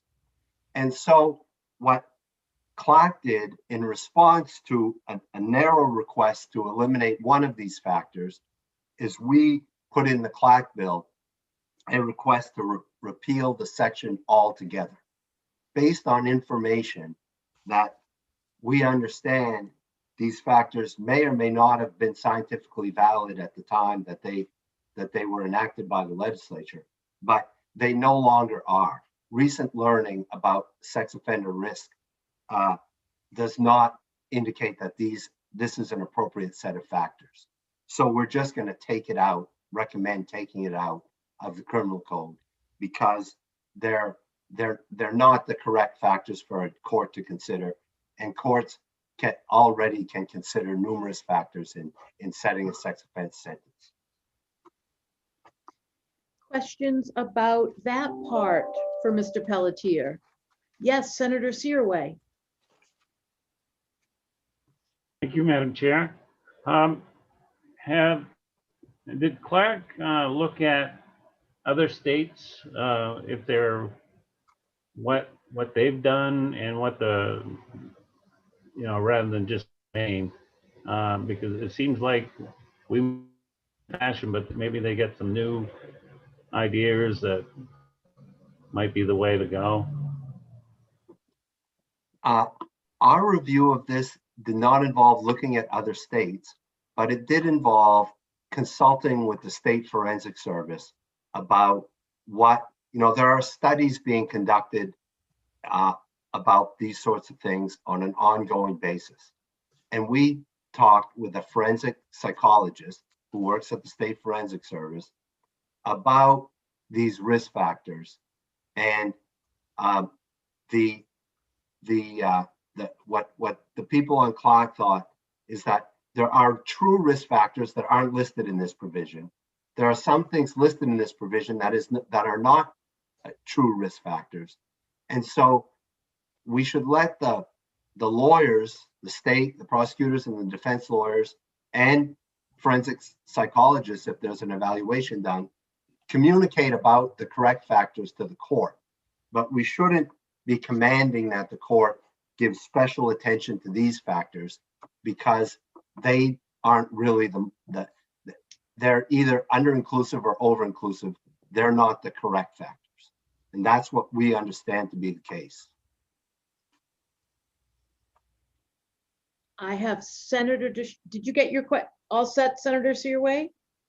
I was just wondering if we could get some data from some other states on this. I just don't want to rely on one person to change everything. I just like to see a little more, that's all. Do you want the data? Do you want the data about sentencing and if these are predictive factors or what other states are doing? Yes, well, both, really. I kind of like both of them, yeah. Okay, I can see Jane writing, so I bet she's going to do that for you. Okay, so next I see Senator DeChambeau and then Representative Pickett. Well, you don't have to take my word for it, Senator Searway, but the way I read this is the court currently takes in factors, and that can be very subjective. So by removing that from the court, because it is, that's a great term, it's old thinking. The Department of Correction utilizes and will continue to utilize the risk assessment tool that defines it, that is evidence-based, and that is used by a number of if not all, the states. to give a risk assessment to sex offenders. So that's still being used, but it should not be a factor in sentencing, because it doesn't even follow in evidence-based thinking. So that's all I want to say. Representative Pickett. Yes, thank you, Madam Chair. So, John, at the very end of that section that you want to just take and repeal, that statement at the very end, you want that to be included in that being repealed. The court may also utilize any other factor found by that court to increase the risk of repeat offenses by a person convicted of a crime under Chapter 11. You want that whole thing, including that, taken out? We do, Representative Pickett, and that sentence in and of itself shows why we want it. In that it says the court can consider any factor, and when a court is entering a sentence, we call it specific deterrence. We don't want this person to commit a repeat offense, and really that calculation is based on all kinds of factors that the court considers and that the parties bring to the court's attention. And what we thought, like D, is whether the person's been convicted of this before. Every judge is going to consider that as a risk factor. So some of these things were not appropriate considerations, and some were, some were appropriate, but then there are others that are as appropriate that aren't listed here. So the list was both over-inclusive and under-inclusive. So we thought we'll just take this out of there and we'll let the court and the parties, the prosecutors and the defense lawyers, bring the appropriate considerations to the judge's attention. And judges sentencing people in these serious cases always want to pay attention to as much information as they can get. Makes perfect sense. Thank you. Any other questions for Mr. Pelletier? Seeing no more questions for Mr. Pelletier, thank you for just explaining that to all of us. Okay, so now let's hear anybody else here to testify in support of this bill, LD 536. Mr. Cabetta, welcome. Thank you, Representative Warren, Senator DeChambeau, and distinguished members of the committee. Good afternoon. My name is Michael Cabetta, and I am Policy Counsel for the ACLU of Maine. On behalf of our members, I'm here to suggest an amendment to Section A1. We are suggesting the same amendment that this committee accepted last session and that Attorney Pelletier described. We, as currently written, the section would unnecessarily hamstring judges. It would decrease judicial discretion and swell our prisons.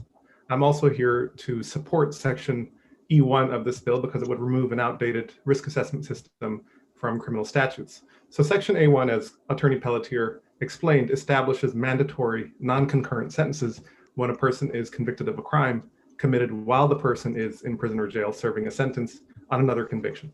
We oppose this section of the bill for much the same reason that we oppose mandatory minimum sentences. It would tie judges' hands from ordering a sentence based on all the factors of the individual case. This sentence would also restrict our ability to return people to wider society, even if it's determined, if a judge determines that incarceration is no longer necessary or appropriate. It would likely also lead to fuller prisons. We should not create such rigid rules that deny discretion to decision makers on the ground that the legislature, not judges, are in the best position to decide whether a consecutive or concurrent sentence is appropriate in a given term. Our solution is a simple one. It is to remove the last two sentences of Section A1, subsection 1609(1) and 2. So as written now, those sentences provide, quote, no portion of the non-concurrent sentence may be suspended. Any non-concurrent sentence that the convicted individual receives as a result of an order entered pursuant to the subsection must be non-concurrent with all other sentences. So if the committee removed these sentences, that would enshrine judicial discretion and create fairer outcomes for people who are incarcerated. As Attorney Pelletier explained, this committee was in favor of that that amendment last session. Unfortunately, the bill died when the legislature adjourned early because of the pandemic. We, as I said earlier, support Part E1 of the bill, the section removing risk assessments, and I won't repeat my reasons, but they are stated in the written testimony that I submitted. I urge you to amend Section A1 as suggested above. If the committee did so, we would enthusiastically support this legislation, and we urge you to ought to pass with those amendments. Thank you for your consideration, and I'm happy to try to take questions. Thank you, Mr. Cabetta. Questions for Mr. Cabetta? Seeing none, thank you. Thank you. Up next, we have DA Slattery here to testify in support.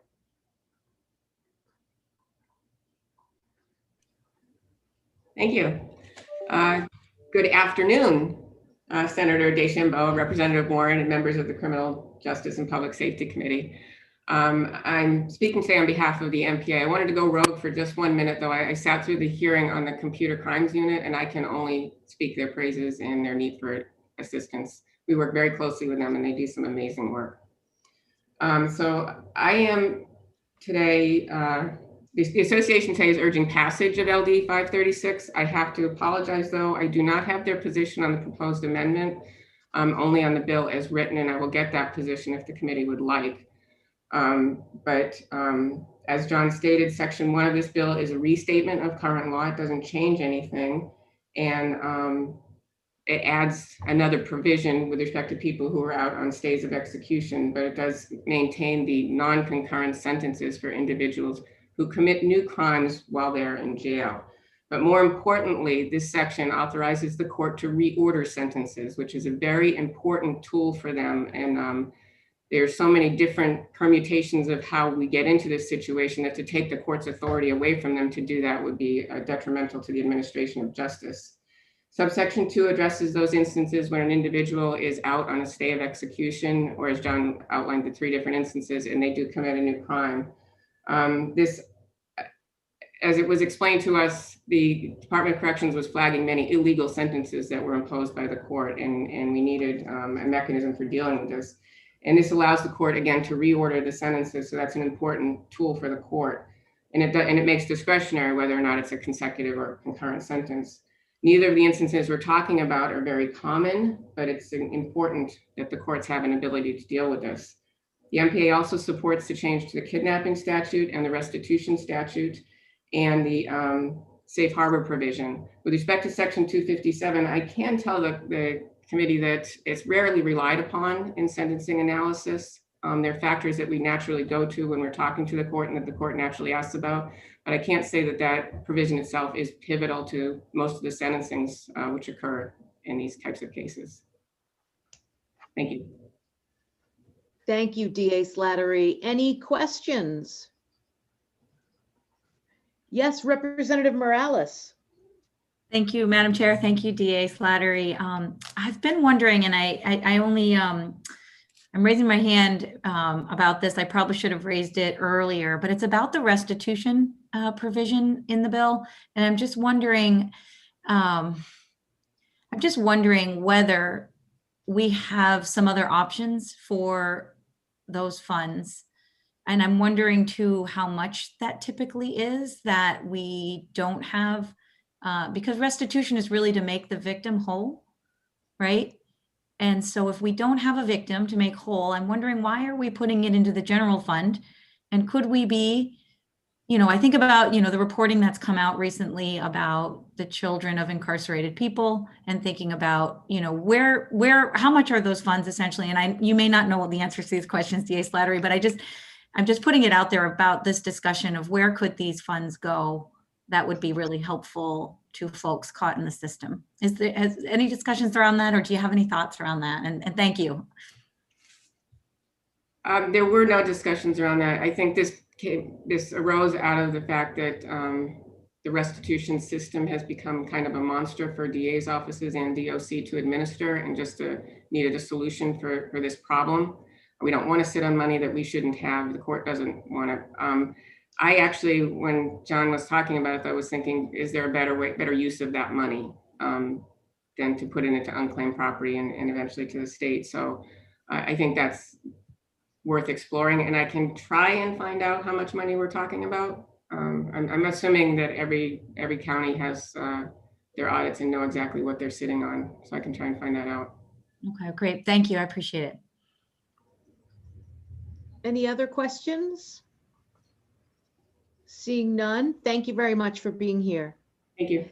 Anyone else here to testify on this bill, to testify in favor of this bill? Excuse me. Seeing none, folks here to testify in opposition to LD 536. And I see Ms. Nadeau here. Welcome.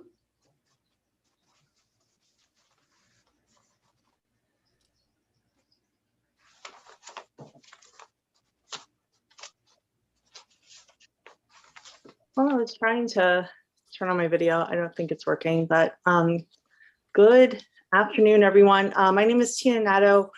I am presenting testimony on behalf of the Maine Association of Criminal Defense Lawyers.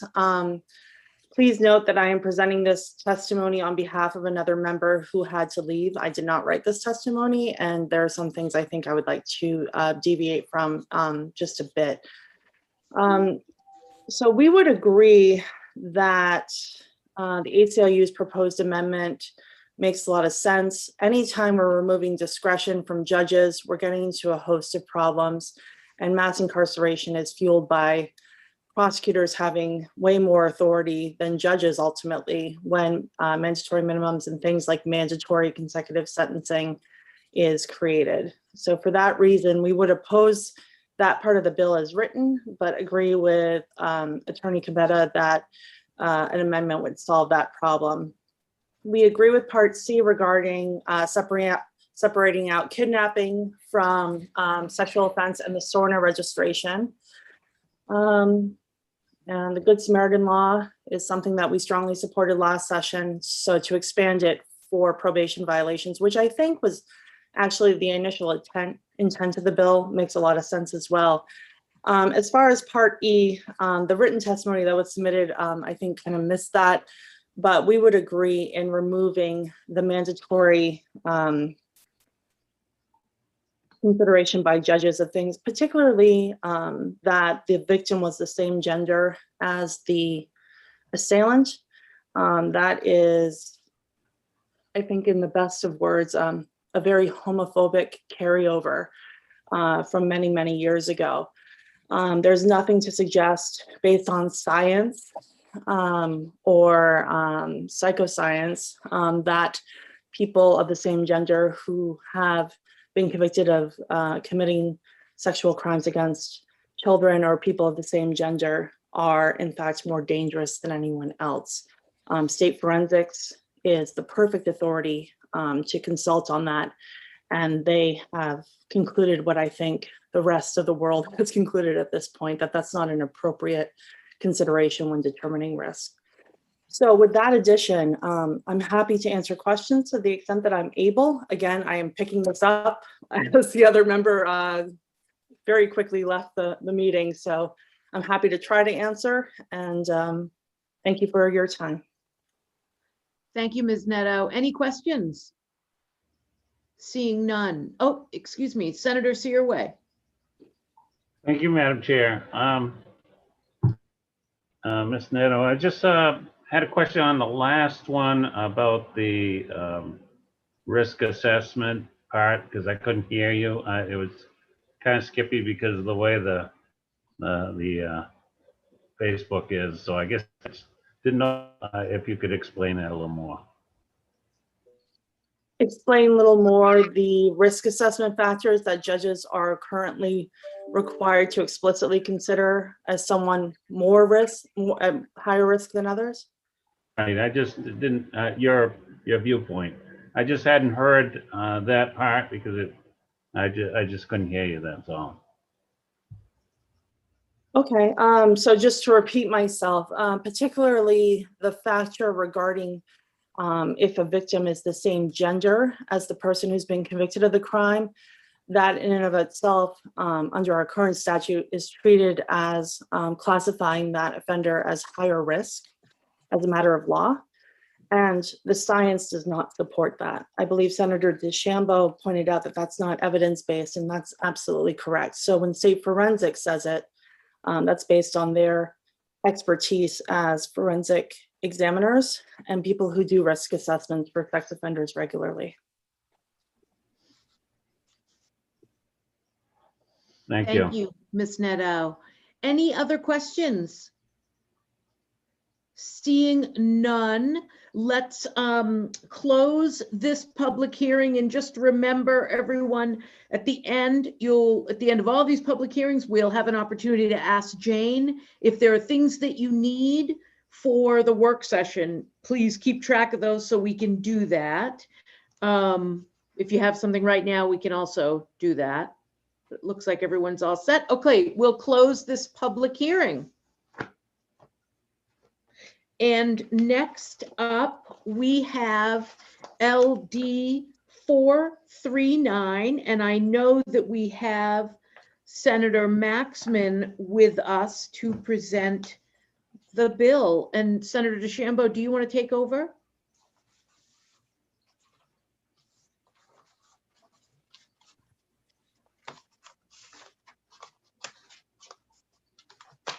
And if anybody's here to testify on LD 439, please raise your hand and Deb will move you over into this meeting.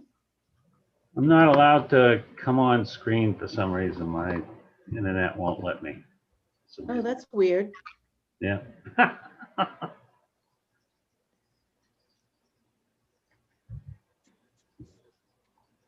We can get going now? Okay. The next bill I have is LD 439, an act to amend the provisions concerning the crime of gross sexual assault. This is presented by Senator Maxim. Senator Maxim, okay, welcome. Thank you for joining us. Hello. Yes. Okay. Good morning, Senator DeChambeau, Representative Warren, and honorable members of the Criminal Justice and Public Safety Committee. My name is Chloe Maxman. I represent Senate District 13, which is all of Lincoln County except for Dresden, plus Washington and Windsor, presenting LD 439 to you. I'm gonna make your lives easy this morning and ask that you move ought not to pass on this bill. I put this bill in for the Maine Coalition Against Sexual Assault so that this provision could be considered, but it is also part of the CLAC bill, LD 710, that you heard this morning, and so this bill is no longer needed. Happy to answer any questions if there are any. Well, that's great, Senator Maxman. I have to tell you that before we got to you, Representative Rudnicki had already caught this and sent me a message saying that this was a duplicate. So, Senator, what's your pleasure? Should we ask to move right into work session? Yes, we shall. Do I need to, no, I not suspend the rules, but should I entertain a motion to, for this? I think if you close the public, well, I guess we just say, I'd like to suspend the rules and move directly into work session. Does that work? Yes, that's what I was. I'll second that motion. Jane? I think you need a vote on that. You need to vote. To suspend the rules? Vote to go into work session. Okay. Is there a motion to go into work session? Representative Pickett? Yes, thank you, Madam Chair. I move we suspend the rules and go into work session to take a vote on this bill. Second. Second by Senator Searway. All those in favor? I don't see any opposition. It is unanimous. Is that enough for you, Jane, or do you need to know who's absent or anything? That's fine. Okay, so we now are in work session. I'll entertain a motion if no one has any questions. It's pretty easy, I guess. Senator Seaway. I'll make a motion ought not to pass for LD 439. I'll second that motion. Is that seconded by Representative Renecki? Sure. Okay, thank you. It's been moved and seconded. No discussion, I don't see. Okay. Maybe we should take a roll call vote on any, yeah, why don't we do that? Deb, can we, thank you.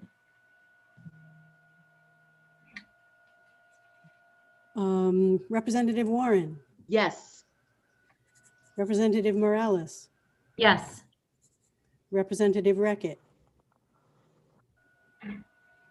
Yes. I think Yes. your camera needs to be on, Representative. Oh, sorry. Oh, it worked. Yes. Thank you. Representative Sharp is absent.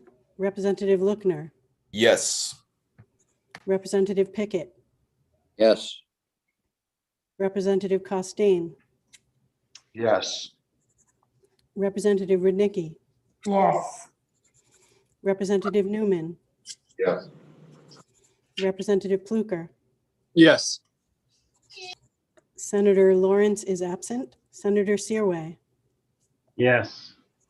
Senator DeChambeau, Yes.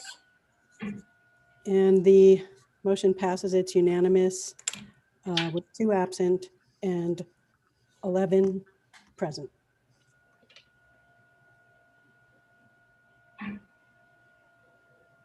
Okay, great. Thank you. Sorry, Representative Maxim, for having you wait for so long. So I'll find a way to make it up for you.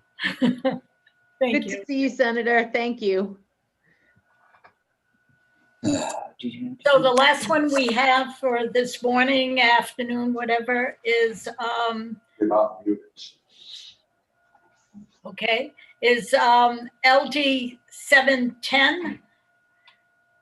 This also is an act regarding, it's not amending, it's regarding the Maine Criminal Code. And that is Representative Warren is the sponsor of this, I would believe. Yes, it is. A clap gift bill. Representative Warren. Thank you, Madam Chair.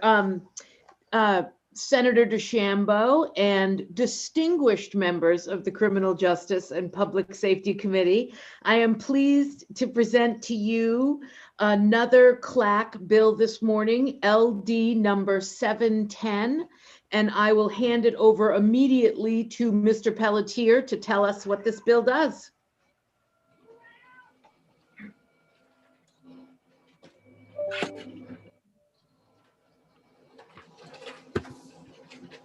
Senator DeChambeau, members of the committee. My name is John Pelletier. I'm the chair of the Criminal Law Advisory Commission.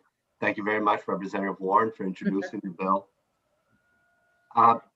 So LD 710, the first provision is something that's fairly unusual for the Criminal Law Advisory Commission to propose, in that it's proposing to increase the class of a crime. Currently, we have the crime of endangering the welfare of a child.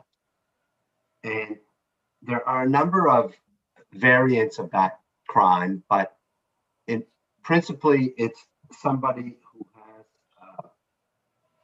a duty of care and engages in reckless conduct that endangers a child. CLAC had brought to our attention a couple of instances that were related to the epidemic of substance use, where drug-related circumstances resulted in those charged with caring for a child neglecting those duties and the child dying or suffering very serious injuries. And given the circumstances, because in essence, the parents were basically incapacitated and did nothing affirmative to cause the injuries to the child, the prosecutors on investigation found that the only thing they could charge the parents essentially with was endangering the welfare of a child. And CLAC generally argues against taking a Class D crime and raising it to Class C crime, except where there is demonstrable evidence that the current circumstance, the current law is inadequate. And we felt these cases met that threshold because of the very serious consequences that resulted to the young child. So we are proposing to modify the endangering the welfare of a child provision to include a Class C variant where the person endangers the health, safety, or welfare of a child by recklessly violating a duty of care or protection, and that reckless conduct results in the death or serious bodily injury to the child. And as I say, the instances that were brought to our attention led the group to recommend this change. And I'll tell you, in the history of this was even earlier in the last legislature. This provision actually passed, but was subject to a fiscal note. And so it didn't get funded. Then it got carried over to the second session, and the second session got aborted due to the pandemic. So that's why it's still in front of us. But I do remember another anecdote, but I do remember hearing on the radio, being in the car and listening to news story about an instance that had happened and the charge. And the charge was Class D, endangering the welfare of a child with respect to a child that had in fact died. And it occurred to me at that time, you know, if that bill had passed, there would be a felony charge that could be associated. So that is our recommendation, that we create a felony endangering when and felony endangering is you have to have a duty of care and you recklessly neglect that duty. And if that conduct results in death or serious bodily injury, we recommend a Class C charge, which although it's a felony is the lowest tier of felonies. Felonies are A, B, and C. So that's our initial recommendation in Part A of the bill. And I'd be glad to take questions on that part.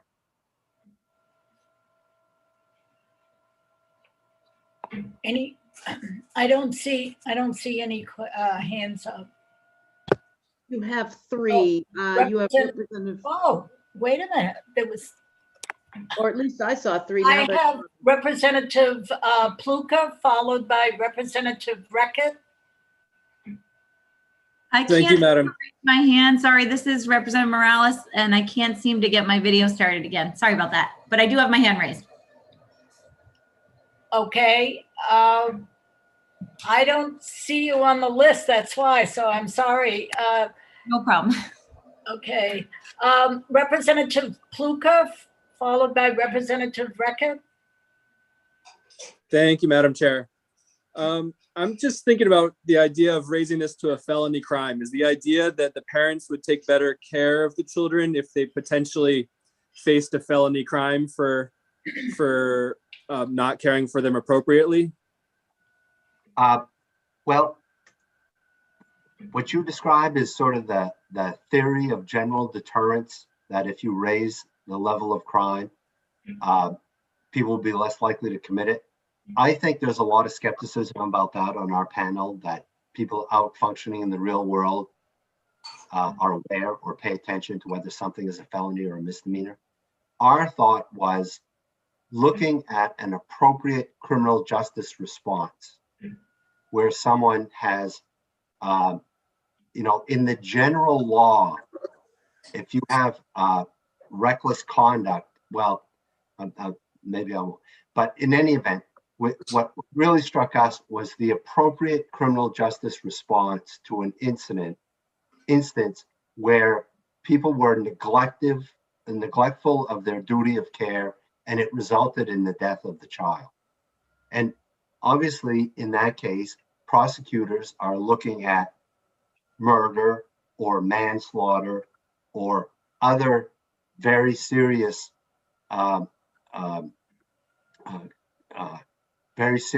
charges to go commensurate with the result of the conduct. Because of the way these cases arose, those charges were not available. So our thinking was that if you have such serious consequences based on reckless neglect, that the appropriate criminal justice response is not a Class D crime. It's more, we thought a felony crime was a more appropriate response. But to your initial question, whether people in the real world are going to know the distinction between Class D and Class C, and that will have the effect of making it less likely to happen, that may well not be the case. A quick follow-up, Madam Chair. Yep, go right ahead. So this isn't so much about reducing the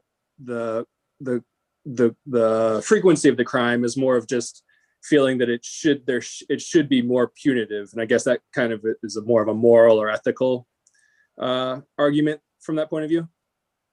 Right. Well, the criminal code, the various classes of crimes are based on the degree of antisocial conduct. And what the criminal code tries to do is it tries to group together crimes where the level of antisocial conduct is similar across the crimes.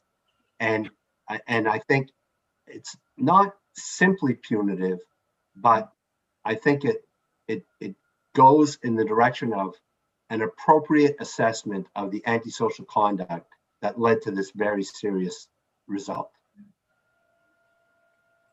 Right, thank you. Representative Reckitt?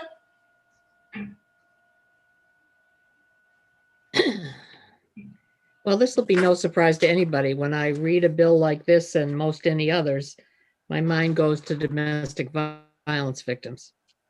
And I'm concerned about the case. Not that I'm not concerned about the children, I surely am, but I'm also concerned about women who are in a circumstance where they are terrified and or coerced into ignoring the needs of that child. And so I would want to be assured that there was significant analysis as to where the conduct is coming from and whether or not such coercive behaviors are connected. Because if a woman is terrified and abused and coerced, she may not be able to stand up to the perpetrator of that coercion and do something that she in her heart may know is what she ought to do, but is totally incapable of doing it because of her current state. So that's my concern about Section 1A3, or that whole section. And did you all talk about that kind of circumstance? We didn't talk about that circumstance specifically. Really what we had in mind were people who were incapacitated by substance use. And then a child is left in circumstances where they accidentally suffocate or attacked by an animal. that sort of thing. Those were the types of circumstances that we were looking at, where prosecutors were having difficulty finding a charge that was commensurate with the severity of the outcome. Thank you. I did see Representative Morales had her hand up, but she's gone again. No, do you still have your hand up? Okay, and then Representative Warren. Yes, thank you. I'm sorry. Just trying to connect back again. And maybe this question was asked. Just wondering, Mr. Pelletier, this definition would include folks who have potentially a firearm in their home as well, and a child who finds it and uses it to harm themselves could be applied in that situation as well? That could very well be a type of reckless conduct where this statute could come into play. Okay. Thank you. Representative Warren. Thank you, Madam Chair. I need to ask permission of the committee. I did present this bill on behalf of CLAC. So does anybody object to me asking a question since I was the presenter? No. Well, it's a rule. It is a committee rule. Okay. Anybody have any objection? Oh, Okay. that's true. We haven't done that in a long time. So, okay, go ahead. Thank you. Anyone? I had a similar question along the lines of Representative Morales, because I know that you all in CLAC discussed the proposal of adding a loaded firearm to the endangerment statutes on Friday, and the result of CLAC vote was that we already can prosecute that somewhere else. And so I really, my understanding was that a couple of those cases, and I think one of them specifically brought Representative Costain to bring a bill similar to this from DA Lynch up in his county, but then she was able to prosecute it under another statute. So I have a few mixed things, and I'm sorry that that's probably not a very clear question. So why can we prosecute somebody leaves a loaded handgun under a different statute and we don't need to add it, but if something has to do with substance use disorder, now we have to add it? Why is that it to me seems in conflict, and correct me if I'm wrong. Well, first of all, I'm unfamiliar with the facts, but I think the question is, what our bill does is it addresses recklessness and it looks at the outcome. Current law doesn't do that. So if someone leaves a loaded handgun and it results in an injury to a child, it seems to me, and based on recent discussions in the CLAC group, the consensus is that that would involve reckless conduct, assuming you have the duty of care, which is part of the endangering welfare of a child statute. But if you had that reckless conduct, it would apply. Now, under current law, well, there's a wrinkle here.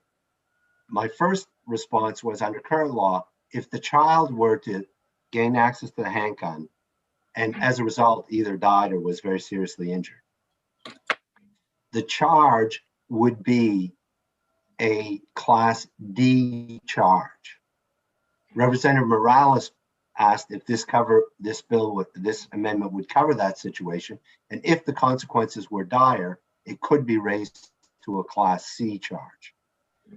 It's maybe, I don't know if this is what happened, but it also could be, in the instance of a firearm, we do have a statute that says any crime committed with the use of a firearm is upper class. I don't know if allowing a child to, recklessly permitting a child to get access to a firearm would meet that or not, but So recklessness is recklessness, whether it involves consuming substances or leaving guns lying around or whatever. Currently, with respect to a duty of care, the maximum penalty is for the generic restlessness is a class D charge. And we thought where the consequences were dire, a more appropriate response would be a class C charge.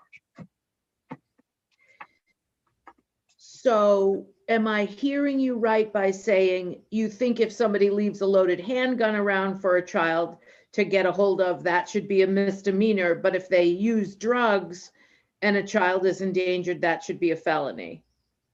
No, that wasn't my position. My position was that if this bill passed and if you had a dire consequence, then the felony provision would apply in both cases. In both cases. Yes. Thank you.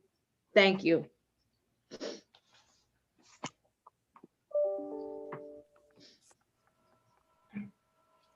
Are you proceeding, John, or are Oh, you? no, yes, sorry. Okay. Next, in Part B,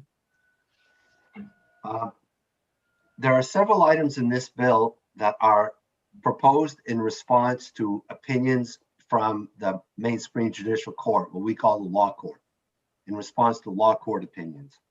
And Part B is in response to the case of State v. Fulton. And that involved a juvenile who was convicted in juvenile court or adjudicated in juvenile court of the crime of gross sexual assault. And we have an age-based crime of gross sexual assault, either under 12 or under 14, where if you engage in a sexual act with someone under 12 or under 14, you're guilty of gross sexual assault. The juvenile in that case was really quite young. I think 11 at the time of prosecution, or maybe even maybe 11 at the time of the offense, but very young. And the law court, in its opinion, raised the question whether it's appropriate, or the legislature should look at the question, whether it's appropriate to charge very young children with gross sexual assault. And one of the things that comes up in that situation is that both people involved are under 12, for example. So if both people are under 12, under the law, they're both equally guilty, but the prosecution generally looks at the facts and determines who's the instigator, who's not, and you get a prosecution on one side. The other issue that CLAC is trying to address by this amendment is that our laws, our sex offense laws, recognize that young people are going to engage in sexualized conduct.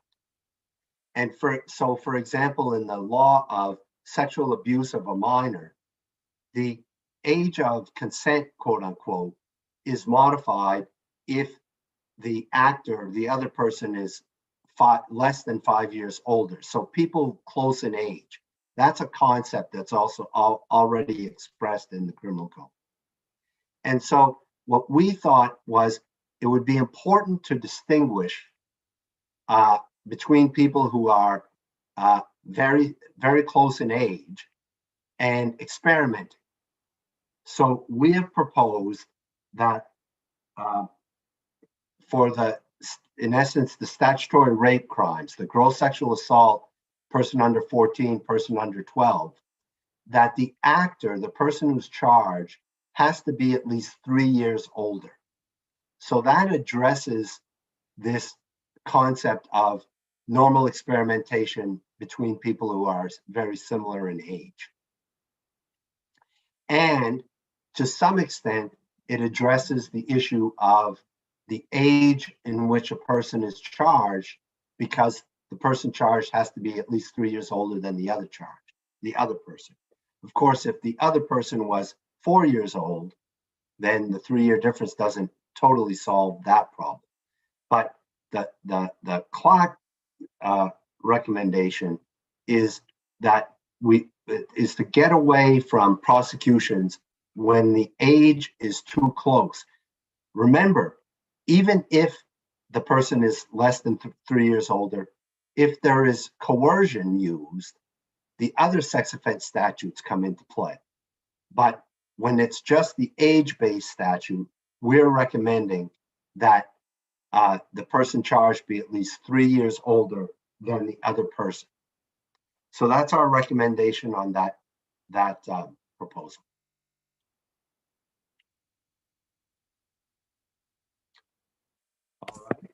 All set? Okay, thank you. Okay. Oh, I have a question, but I can't seem to raise my hand again. Sorry.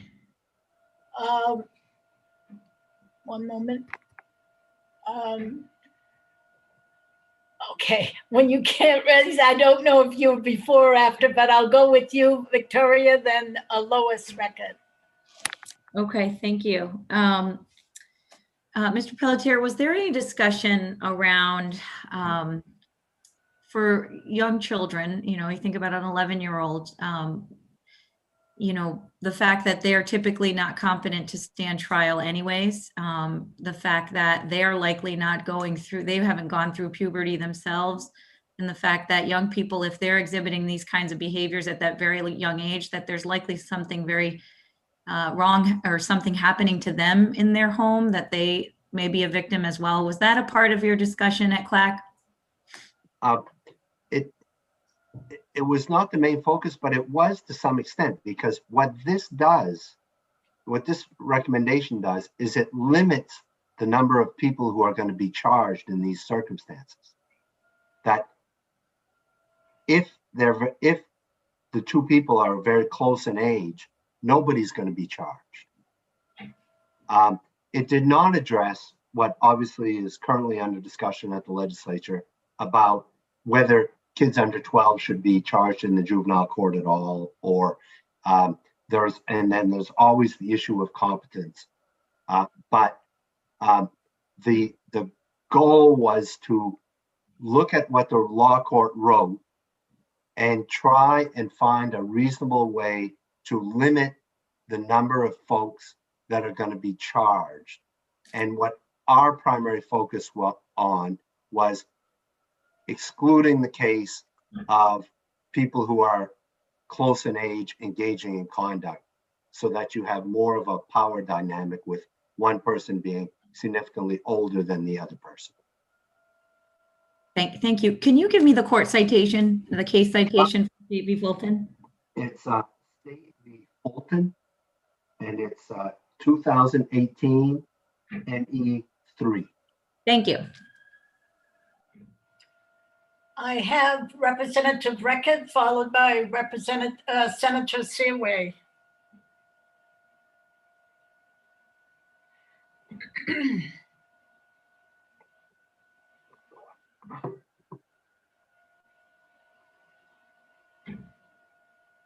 You're muted. Okay, go ahead. Yeah, I got unmuted now. Fortunately, there's no criminal penalty for staying muted too often. I'm looking at this piece and I'm looking at the class of crime that's recommended. We're talking about the same class of crime as murder, right?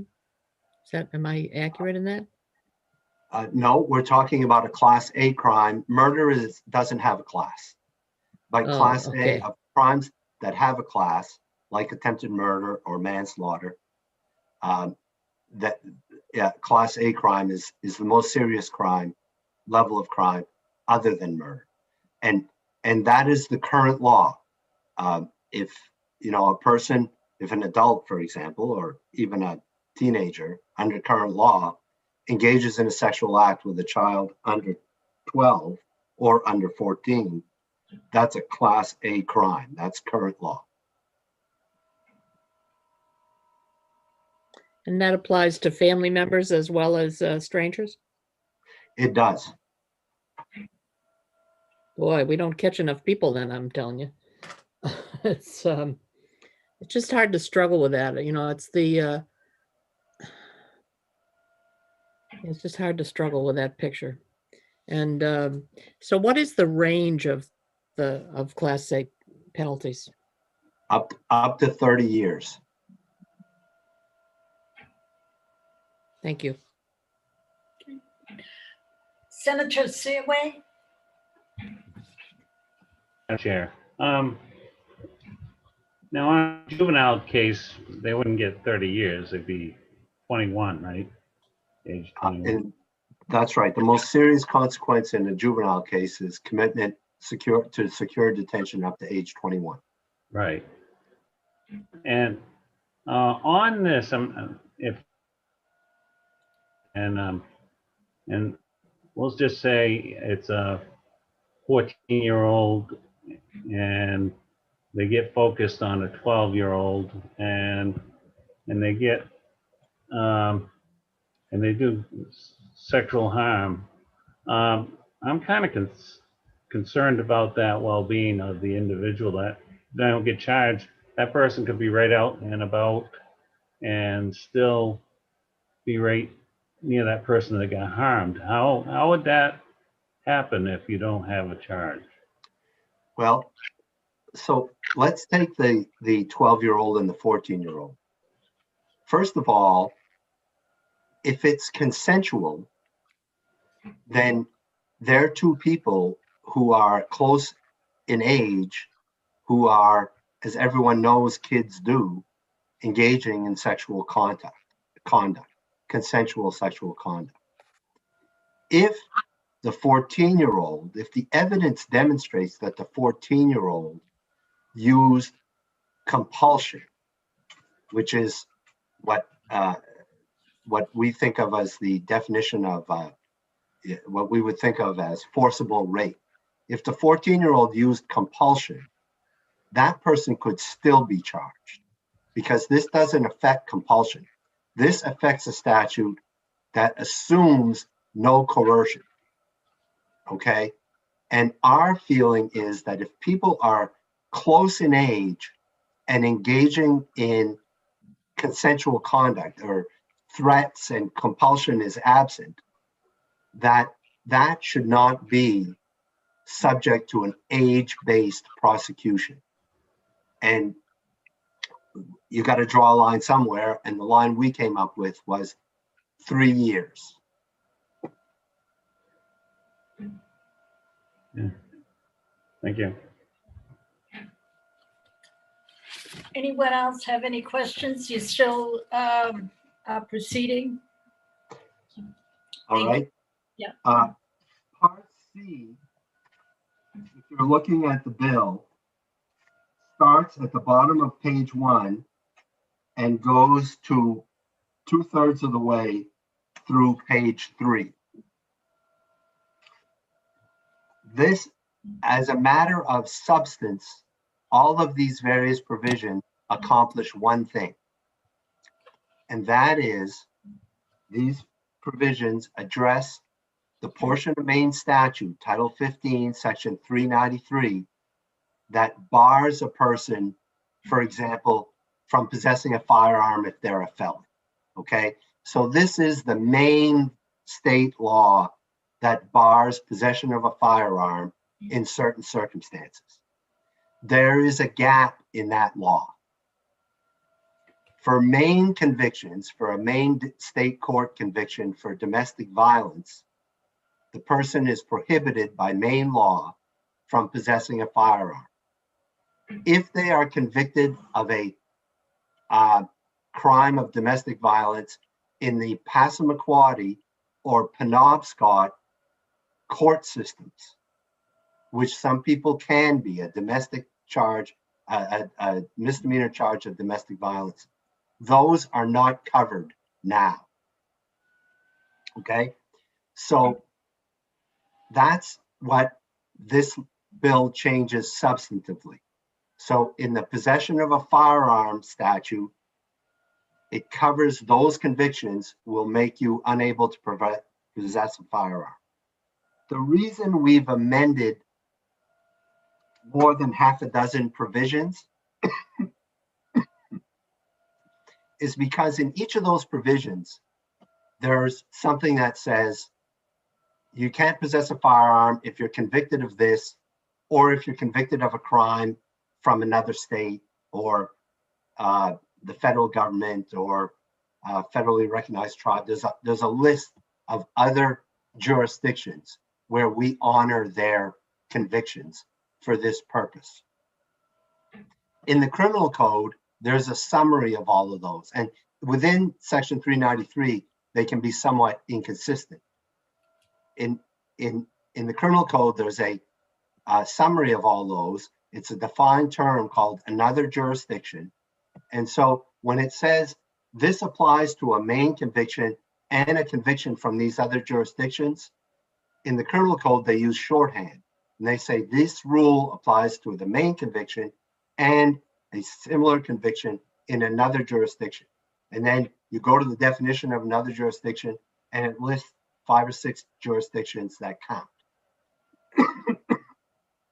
We decided to recommend using that shorthand in Title 3 in Section 393, because in each place it was written out and there were some inconsistencies.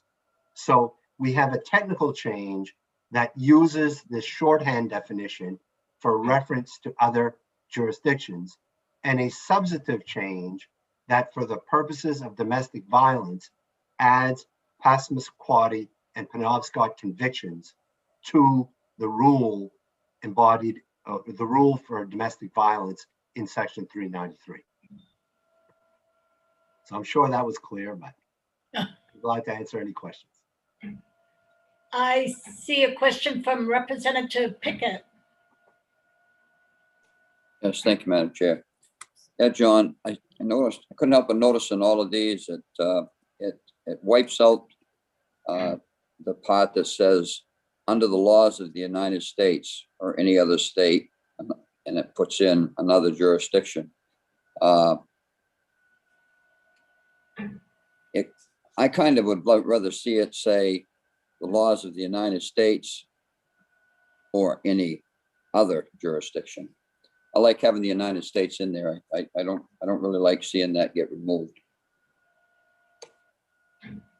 Well, I mean, that's, I can understand that, but I'll address it in 2 ways.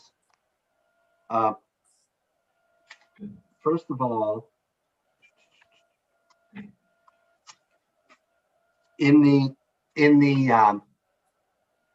there's a reference to the criminal code definition of another jurisdiction.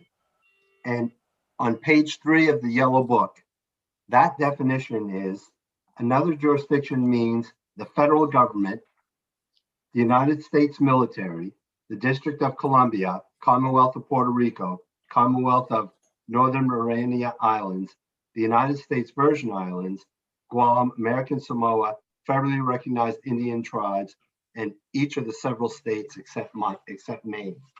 So that phrase includes the federal government and all of these other governments. And one of the reasons we chose to go there is if you look at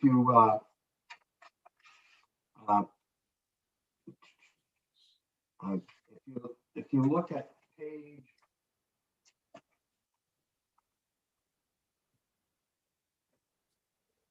if you look at page 2 of the bill, in line 5, it says a crime under the laws of any other state. But if you look in line 18, current law says laws of the United States or any other state. So it's internally inconsistent.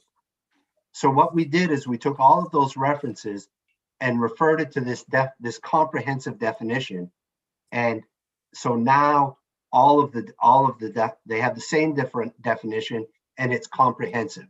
So we got rid of the inconsistency. That's the goal.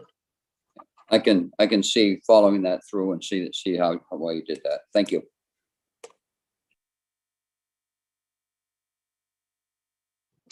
Representative Pickett, no, Reckett. Wrong Kit. I don't think they, much as we enjoy working together, I'm sure, Pickett and Rickett has always been a problem on this committee, trying to get us separated. My question is about the tribes. Was part of the thought process that was used by CLAC was to make it simpler and consistent on the another jurisdiction piece, but was it also to recognize the tribes as another jurisdiction in a stronger way than saying all the federally recognized tribes except the tribes well, none of the tribes in Maine are federally recognized, so I guess I answered my own question. But well, I mean, does that solve that problem? I mean, I'm thinking about the bill we struggled so hard to pass last year about the domestic violence enforcement piece on tribal lands by the tribal courts. Is that connected in this in any way, or to try to clarify? It's not connected to the expansion of tribal jurisdiction that's been a subject in front of the legislature recently. The tribes have always had jurisdiction over certain misdemeanor crimes. There are, whether the victim is a tribal member, there are limits on that jurisdiction that are now being debated in the legislature. But there are some of those crimes that they had jurisdiction over.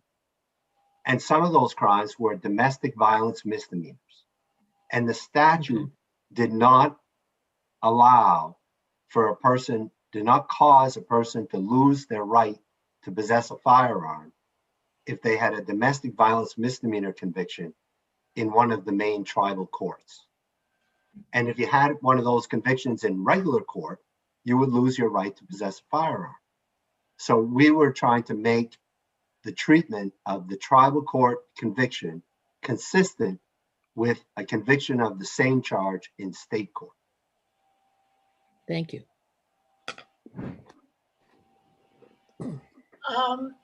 Representative Newman.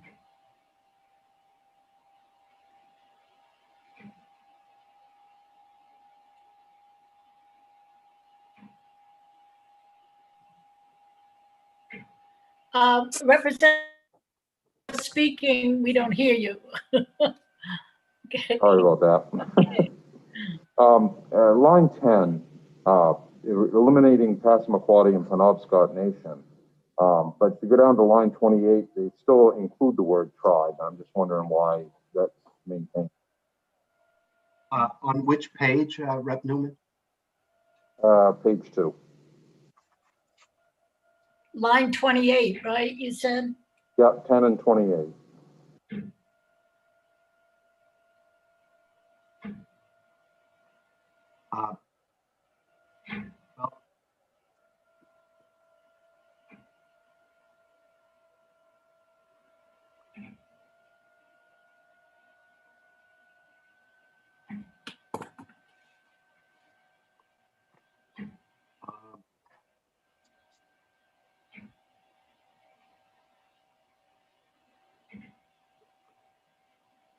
I'm not sure.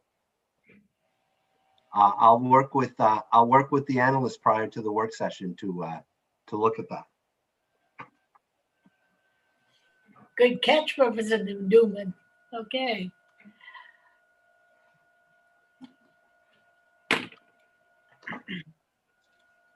You may proceed, John. Okay. Thank you. So the next is Part D. All right. And Part D is in response to a law court case of State versus LeBlanc-6, a 2018 case.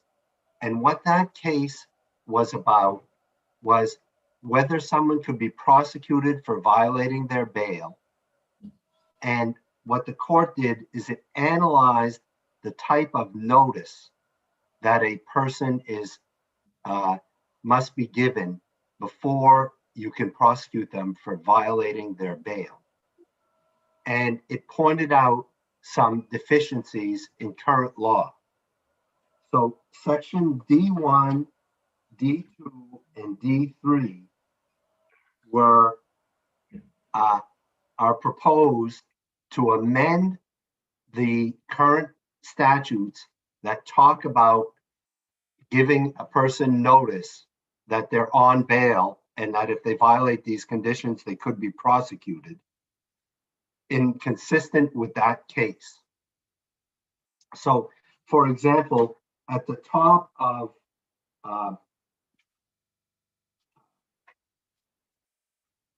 page 4, language is added that failure to appear or to comply with the conditions may subject the defendant to revocation of bail or additional criminal penalties. That notice was not previously included in statutes. So before you can prosecute them, at the time you put someone on bail, you have to tell them that if you violate these conditions, you can be prosecuted. And then it deals with who provides the notice, and it includes law enforcement officers or people at a county jail, because sometimes people are in jail when bail is set. And so the bail commissioner or a jail employee will tell them what the conditions are. So it's to address practicalities of what happens in the real world, and to address the concerns where the law court pointed out that current law was deficient in some way.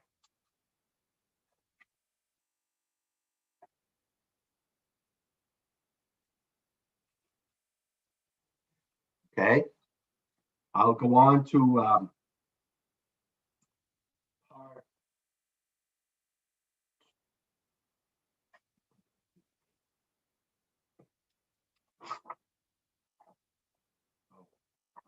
Part E.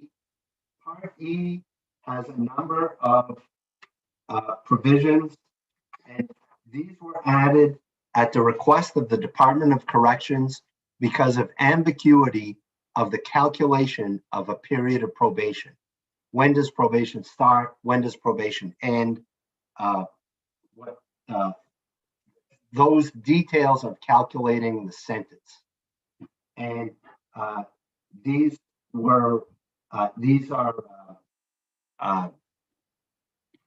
provisions make explicit some of the practices that had grown up at DOC but weren't really in statute. And so they clarify and codify the appropriate way to count the days of probation, or the days in which a probation is told, that sort of thing. So they're very technical changes about calculation of the period of probation.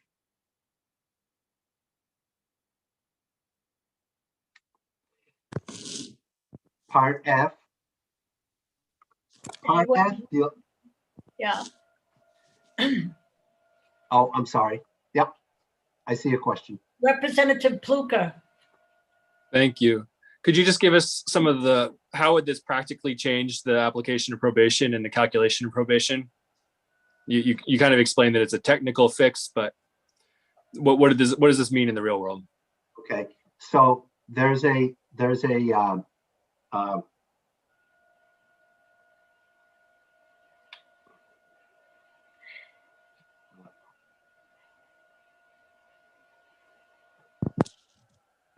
for example, if you're on probation and you are charged with violating your probation, and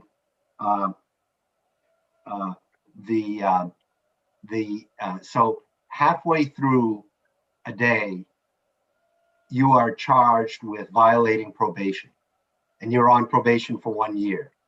The running of that probation stops until there's a determination whether you violated or not. So someone files a motion to revoke probation, it stops the period of running, and then when that's resolved, it picks back up again. There was a question, does the first day count? And for example, if you look on page 5, line 32 and 33, it says the first day of tolling, that on which tolling occurs, doesn't count towards the period of probation. So you don't have to worry about, was it half a day or a full day? You know, the day that the action that tolled means it's tolled for that entire day. And those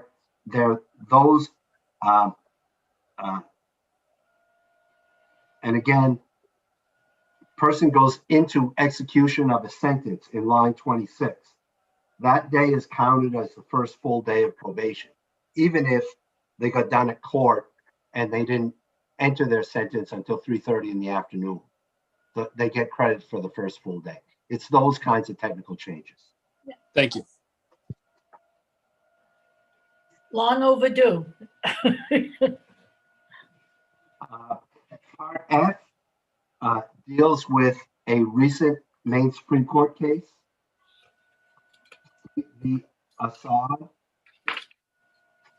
And in that case, several years ago, the legislature created a version of gross sexual assault and some other crimes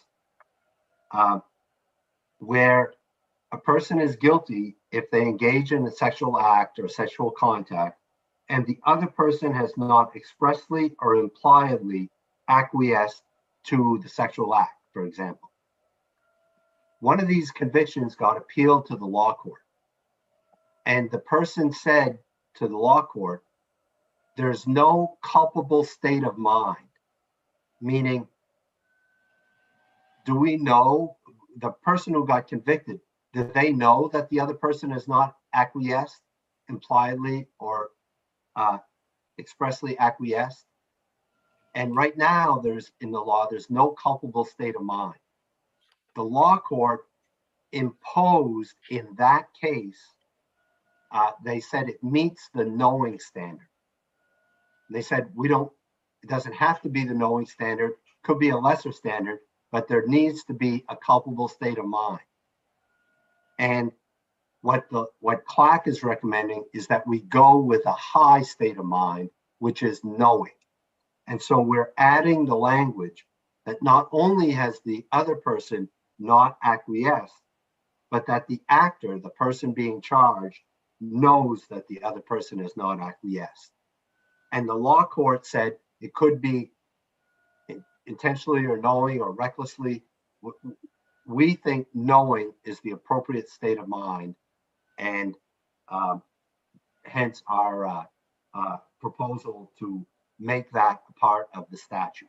And so what this actually does is it provides a protection to defendants, because it makes clear, as the law court pointed out, that the state is required to prove a culpable state of mind.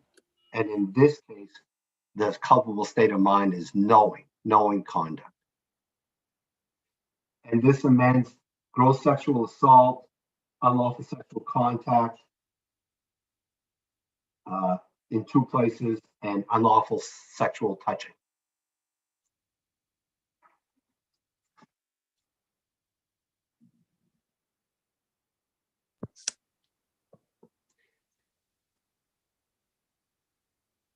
One second. I see a couple of questions.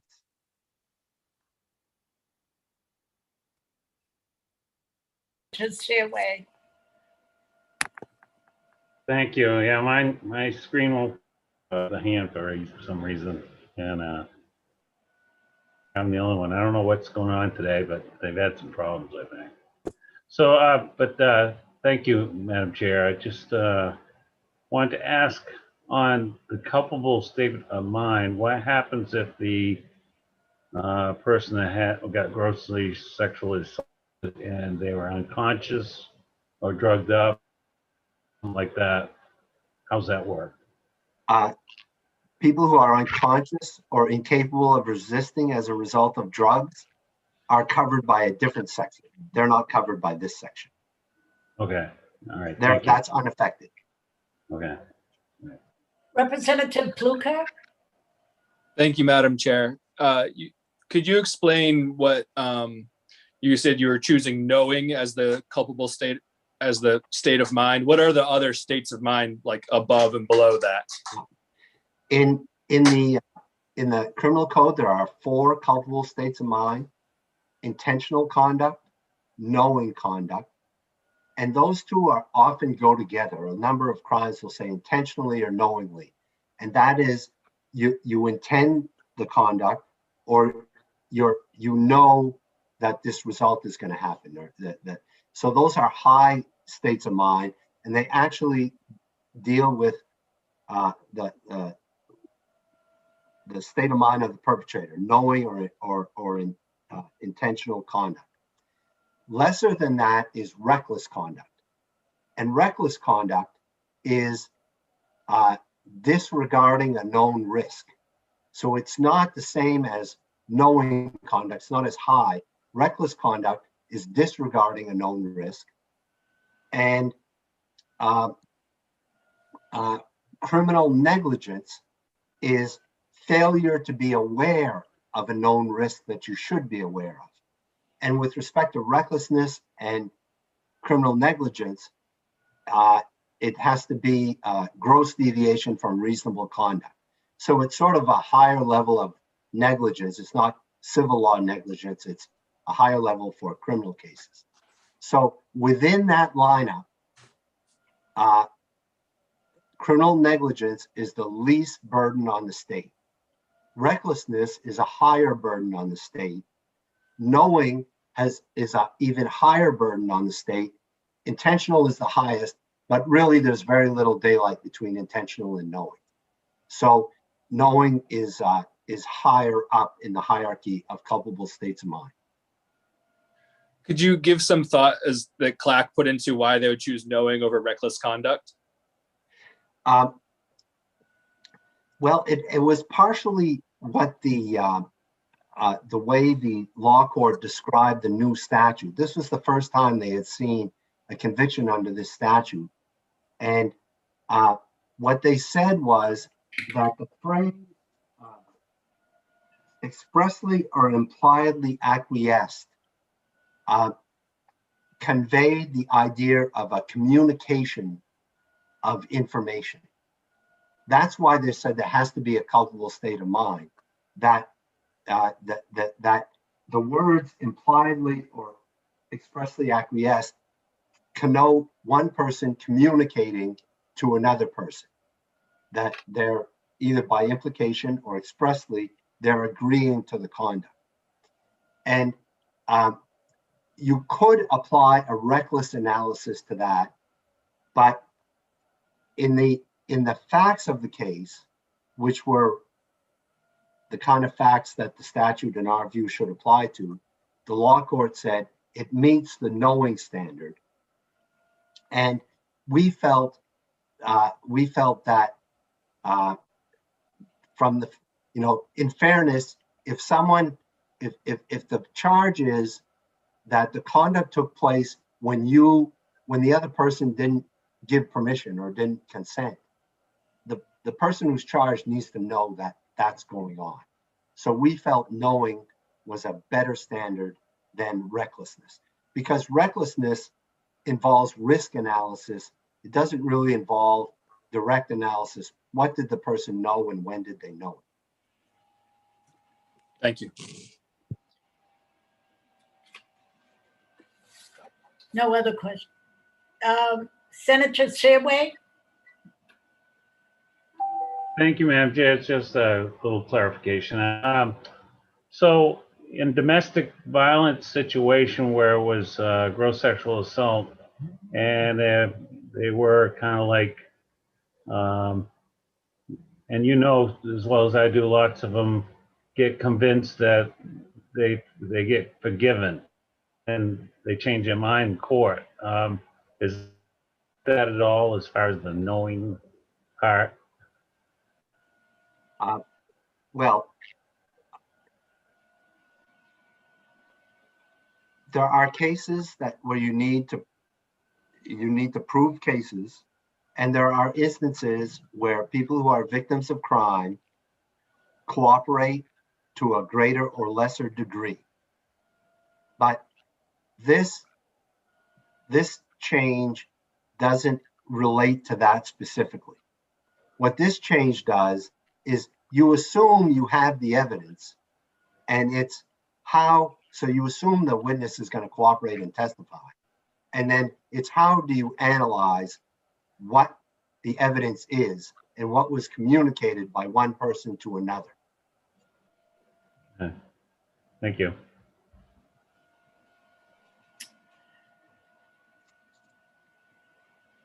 Does that conclude? Did I miss something? I know the time is long and I've taken up most of your day, but we do have a proposed amendment Oh, in that's addition okay. that was passed around, and I did share with at least some of the stakeholders.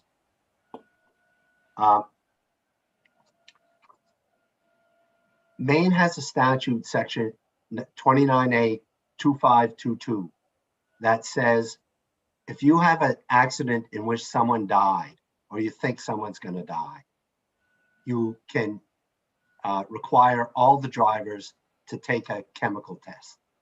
And what happened was there was a fatal accident.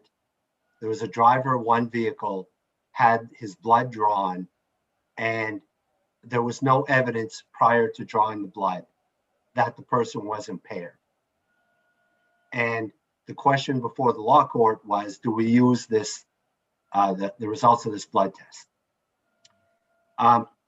What they said in the course of that case is that the statute that requires you to take a test without probable cause that the person is impaired and without the person's consent is unconstitutional. So our bill repeals that section. It says section 2522.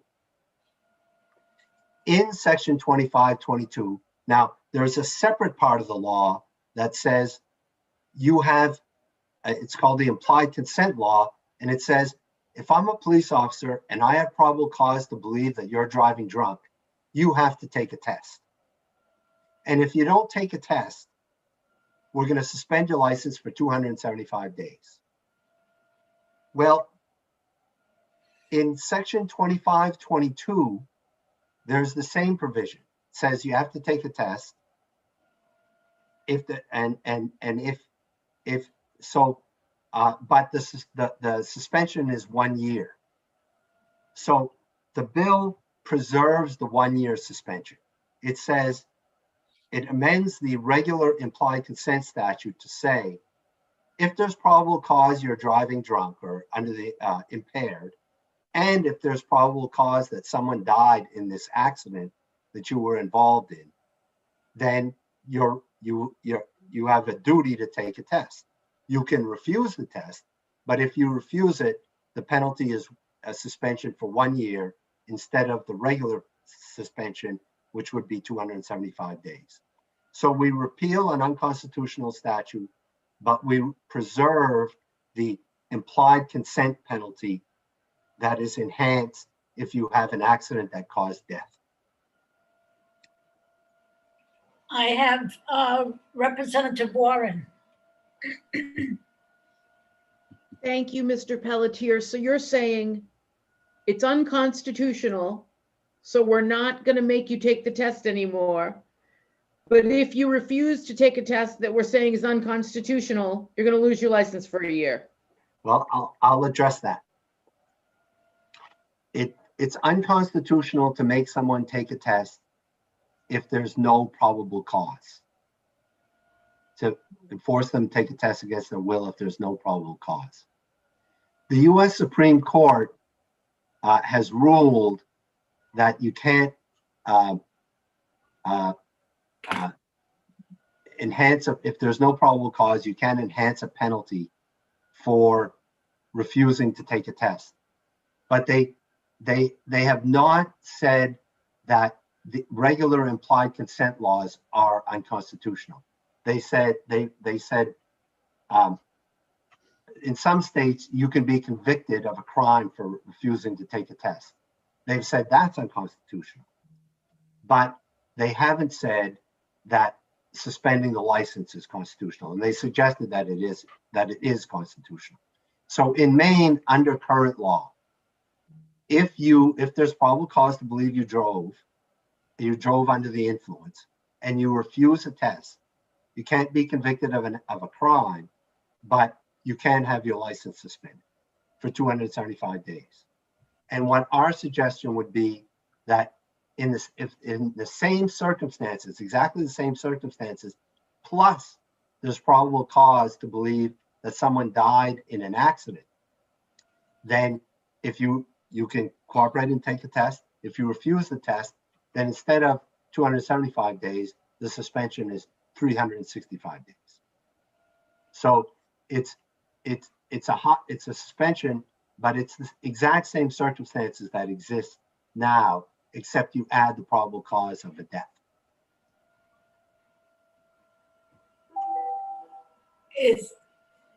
Okay, thank you. Any other questions? Seeing, Senator Seaway.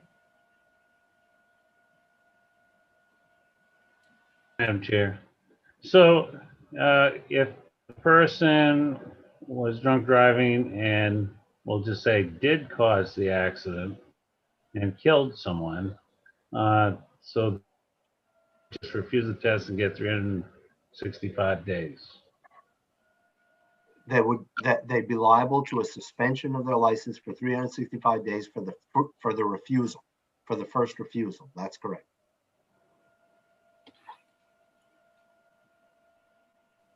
So how does the family get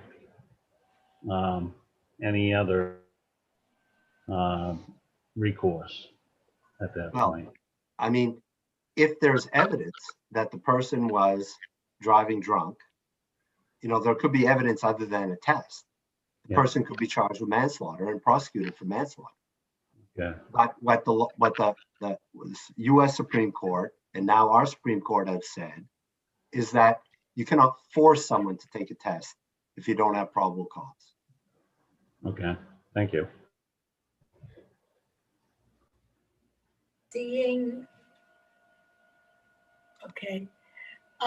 Seeing both, I was going to say, seeing no other questions? None? Well, that concludes the criminal law class of the day. I learned a lot. Surprising. I enjoyed this. Well, I will, oh geez, now that was just, is there anyone that wishes to give testimony? I've got Tina Nato. Tina?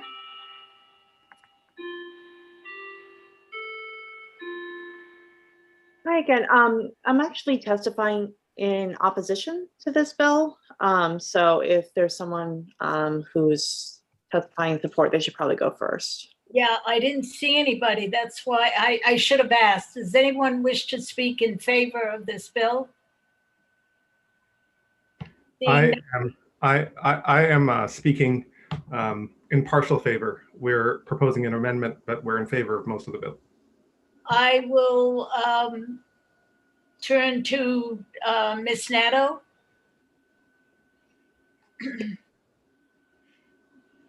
So I'm going to try really hard to make it snappy. I know you all have been sitting through a very long presentation.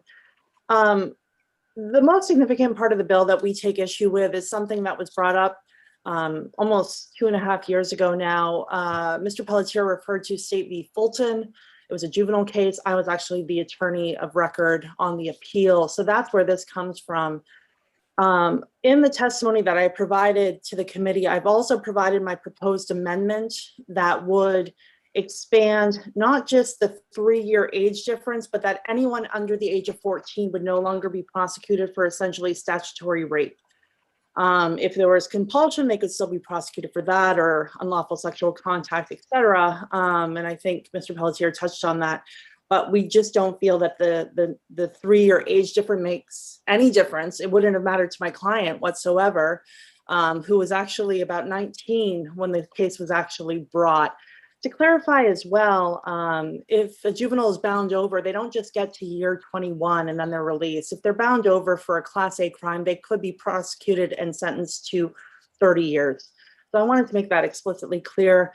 I also added my testimony from last session on this issue that goes into much more detail, as well as the 2 law court cases that I think this committee should strongly consider when determining whether the CLAC proposal goes far enough. I suggest that it does not.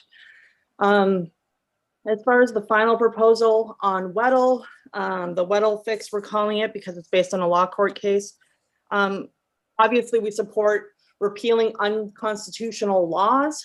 We don't think replacing them with extra penalties regarding suspension is appropriate. And turning back to part A, anything that proposes a new crime or elevating a crime into a felony, MACDA will always oppose. It's not necessary. Prosecutors are very creative. They've been able to get convictions and jail time and even prison time on similar charges. So creating a new felony does nothing to generally deter, as I believe Representative Pluker noted, and it's very expensive and unnecessary. I'm happy to take questions, but I really would strongly urge this committee to look at amending Part B to really reflect what the law court's issue is and what my client's issue was. And that's why this bill was brought forward initially, that part of it. So with that, happy to answer questions. Thank you, Ms. Nato, with those comments. Do you have that in writing for us? I haven't seen the testimony. Yes, I submitted bullet points would be very good. I submitted the testimony last night through the portal. I have 2 pages regular testimony, the proposed amendment color coded, my testimony from last time, and the 2 law court cases. It's all in one document. Okay, thank you. You're welcome. Any questions for Ms. Nato? Thank you. Anyone, and now, yes, neither for nor against, Michael? Thank you, Senator DeChambeau, Representative Warren, and honorable members of the committee. I am Michael Cabetta, Policy Counsel for the ACLU of Maine, and I commend you for your patience. It's been quite a long morning, and you have received quite the seminar on criminal law this morning. On behalf of our members, we urge the committee to support all parts of the bill except Section A3. That part of the bill resorts to a failed method for solving problems. If enacted, it would elevate a crime to a Class C crime. This class of crime is punishable by up to 5 years incarceration and a $5,000 fine. The intended goal is noble, which is to achieve justice for children, but the effect would be disastrous. To further increase our growing prison population, especially the population of incarcerated women, Representative Reckitt raised this point earlier. According to the Vera Institute, the number of women in Maine jails has increased more than 64-fold in the last 50 years, from 4 in 1970 to 258 in 2015. The number of women in Maine's prisons has increased more than 15-fold in the last 40 years, from 10 in 1978 to 152 in 2017. Filling our jails and prisons is no way to solve the problem this law intends to solve. I'll finish by suggesting that Part D of this bill appears to attempt to reword existing law. Although we do not object to this part, we urge the committee to use this opportunity to address our outlier status as a state that criminalizes what are called violations of conditions of release. Maine is one of only a handful of states that criminalize violations of conditions of release, other than failing to show up for court. We believe that these violations, punishing them, is a due process problem to penalize people for things that are not in and of themselves crimes. And we also believe that punishing violations of conditions of release wastes court and police resources. We believe the committee will have legislation before it later this session addressing this problem. With that, I thank you for your time and attention, and we'll try to answer any questions if you have them. Any questions? And Michael, I want to say, pronounce your last name one more time and I will remember it. Caboti? Michael's fine, but Cabetta is my last name. Cabetta. I will try. Thank you. Thank you, Senator. Ed. Okay, Cabetta. Okay. Senator Sirway. Thank you, Madam Chair. Just asking on the conditions of release, could you supply Or maybe we can get supply some facts on how many violate conditions of release. It's not a concern. I'd like to just see that. Sure, Senator Searle, if I can gather statistics about that, I'll bring it to the work session. Thank you. Thank you. Any other questions? Anyone else wish to speak, neither for nor against? Seeing none, I say that LD 710, it is. The meeting is closed, and I will be ready next week there, Ms. Overton, for this, for a work session. Okay, good, thank you. For everybody else, you do know we have a meeting in 21 minutes with the AFA. We can't have them wait. So I'm gonna close this meeting right now. We return after AFA at 3 o'clock. Miss Representative Warren? Yes. Yep. I don't have anything. Thank you. Okay. Sorry. Jane? Can I just say, Tina Netto, are you still with us? The electronic portal has testimony in it, so committee members can look, and everything, as far as I know, everything is there, except for Tina, you submitted one piece of testimony on two different bills. Will you resubmit it under 710? It's there under. I can do that. I thought I had submitted it both on 439 and 710. I can send it directly to either you, Ms. Overton, or to Ms. Fahey as well. No, if you resubmit it, that, and then look, we'll look later and see if it's there. That would be great. Sure, But no I problem. know, I just looked, it shows up on one, it doesn't show up on the other. Okay, great. I will do that again then. I don't know why. That's okay. Thank you. All right. Jane or Deb, can you just send out the link for AFA again so people have it high in their inbox? The OFPR staff sent it out to you again this morning around 11. Okay, great. I'll take a look. Representative Pickett, did you have a question? Yeah, I've got 710 and 439, the MACTO report from that I got out of our committee materials, and I've got both of them. It's got her testimony with the amendment in both of them. Great, great. Oh, Susan, you're on mute. This meeting is now closed, and we shall meet again in a few minutes. Thank you. Thank you.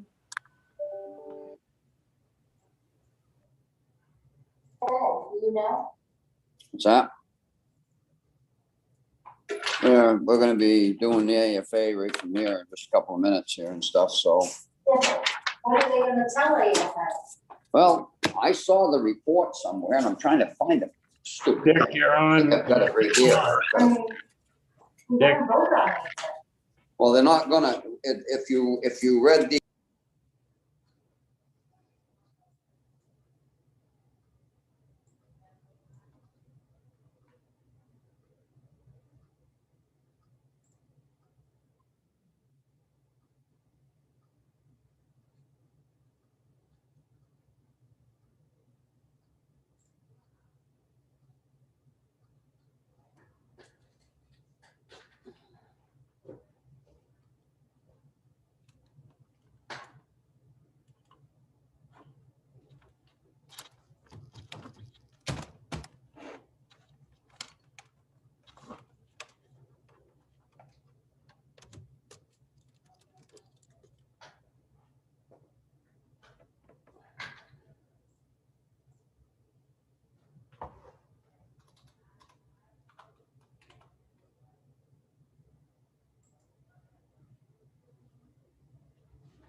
Deb?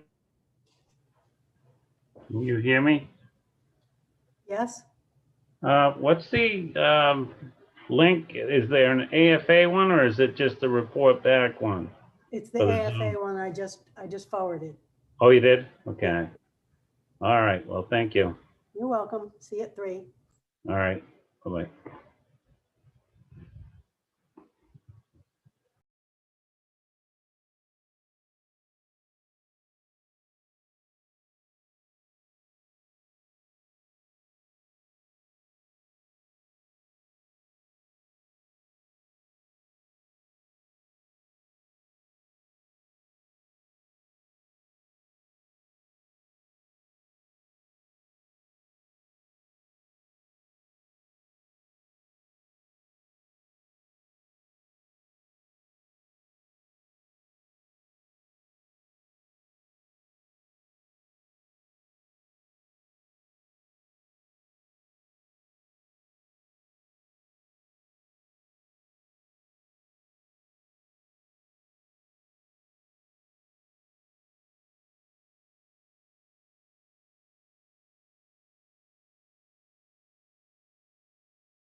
Hi, Jane. Can you hear me? Testing the audio.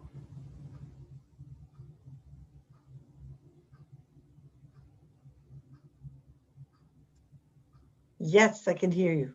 Oh, good. I got a weird message and I thought it was another gremlin. Well, I just got the message. My video isn't working because the house has stopped it. And I did not get that message this morning. All right, I have to make everyone co-hosts again. That glitch is still with us. Thank you.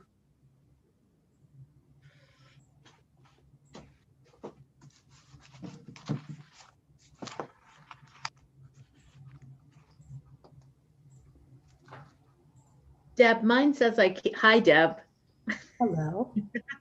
I almost went back into criminal justice by mistake. That would have been embarrassing, but I'm here. But I can't turn my video on. You should be able to now. There we are. Thank you. Yeah, I almost used the same link, so I would have like shown up in their committee again.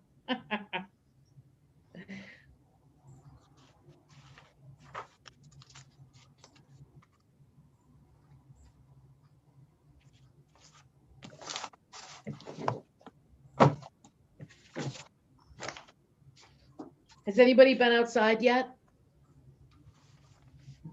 I haven't been able to. Alexa says it's 62 degrees though. Ah, my Alexis just responded.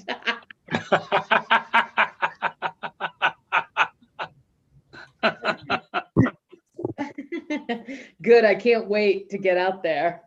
Yeah. I was out all my snow is gone. Is it gone? Yeah. Wow. I went out and walked at 6:30, but then I came back in at 7:30 and started with meetings. So I can't wait to get back out there. Yeah.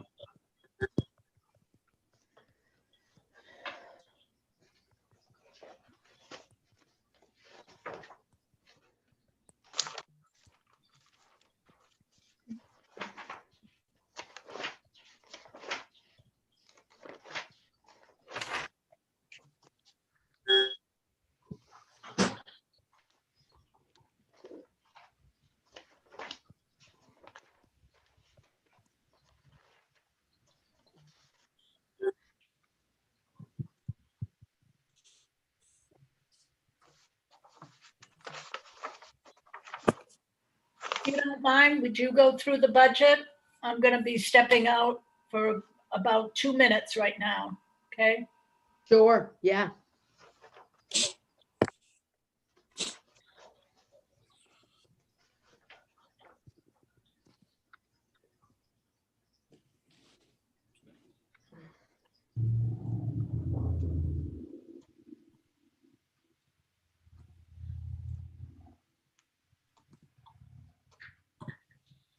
I think most of us are here, and I see that Commissioner Sawstruck is here, and a bunch of folks are back from Department of Public Safety. I see Kendra Coates is here, Elise Jordan, Bill Harwood. So thank you for joining us. Jane, do I see Jane? Yeah. Oh yeah, I'm here. Oh, there you are. Sorry. Okay, I was like, stop the presses. We cannot move forward without Jane. Sorry. No, not at all. So what I'm remembering of this budget, the DPS budget, which is the one we're looking at today, is that other than what we have for outstanding questions, and I want to know if folks still have questions that they haven't had answered, I think that the only thing we have left to vote on is that 1, 2, 3, 4 initiatives in the MDEA budget starting on page 49. Am I correct about that? Those are the, yeah. You did a sort of initial look through these, but all the other ones, you were satisfied that nobody had any questions, but you didn't actually vote on any of them. Right. What we were doing was we were putting Right. things on the sheet of paper, so as to speak, which at some point we were going to all at once move in together. Right. And the only 4 that we have not added to that sheet of paper, to my way of thinking, are 4 in the main drug enforcement agency. Did I say it right that time? Yeah, no, I agree. I agree. I Okay. just want to make sure that we were clear that actually Yes. nothing has been voted yet. I'm sorry, yes, Yeah, we yeah. are all Sorry. clear on that. We were basically just so that we don't have to do a roll call on every single initiative. We sort of did a straw vote, moved everything to a list. We have 4 things we haven't put on the list yet. And before we move to those 4 things that start on page 49, I want to make sure that committee members have gotten their questions answered. And so is there more information? Yeah, Jane, please. Well, we did get quite a bit of information from the department late last week. And I just wanted to make sure that if there was anything anyone wanted to ask them about that new information or anything that they wanted to address, because there was quite a bit of it. Absolutely. And that's what I mean this to be, is after that disbursement of materials, you know, where are you at? And certainly Commissioner Sawstruck, welcome. Thank you for being here. Would you like to share with the committee what you sent or want to share more information with us? Thank you, Madam Chair. I appreciate that. Thanks for having us back. I know you've had a very busy day already. And as Representative Warren had mentioned, Kendra Coates is here. Elise Jordans is kind enough to come back, and Lieutenant Colonel Harwood. Colonel Cody's actually in an interview panel right now, so he couldn't join, but the Lieutenant Colonel is very, very well versed in any material that you may like to see. You know, of the homework, the questions from last week, I think we had provided those bureau breakouts that we had discussed in the last session. And it should be the same format as the Capitol Police version. Okay, I'm happy to take a look at those. That was absolutely the intent. We can dive into that if Representative Rudnicki or anybody else would like. And then there's a lot of information on that vacancy sheet. And you know, we've provided some other stuff. So we're here for you. So whatever works. Representative Rudnicki, I know you had the questions about the big jumps. Yeah, please go for it. Well, these are really not helpful. This is what we got sent. I was hoping more on the lines of what you gave us with the Capital City Police. The Capitol Police budget details was the ideal format, and I didn't get that format. We got this that's very difficult to navigate through, and it just didn't give me what I was looking for. This was quite helpful. I will tell you, last week when I got this, it was very, very helpful. Gave us the information that I was looking for and was, you know, okay with. This is not very helpful. And I'm still looking through piles and piles of the stuff that came in, but it wasn't, I mean, a 2-page form like this would have been so much, you know, would have just given me what I was looking for under the administration part of it, because that was the most, or the personal services part of it is what it is. So it really isn't helpful because I can't decipher from what I got to give me the information I was looking for. So I don't know what else to tell you. It's just not something that I can to move forward with based on what I have. Thank you. I'm happy to look at that. I'm sorry, Madam Chair, go ahead. You please. I'm happy to take a look at it. Kendra spent a great deal of time making those transitions over. We believe we sent that exact format on Friday. So we need to check that on our end. We thought we were absolutely in compliance with the question. So I'll take a look at that right now while we're talking. I think I had conversation, Kendra's texting me right now to say that's what, that's the the format that she sent. So, excuse me, the original format that you had sent us, that is really it's a nice format. It gives us the information right in one place. So what we ended up with just isn't the same thing. So I don't know if there's just a cross in communication or as far as how it was laid out. I have a copy of Kendra's email. Oh, Kendra's on now. I was gonna say I have a copy of her email. I can re-forward it. Hi, and good afternoon, everyone. Thank you again for meeting with us.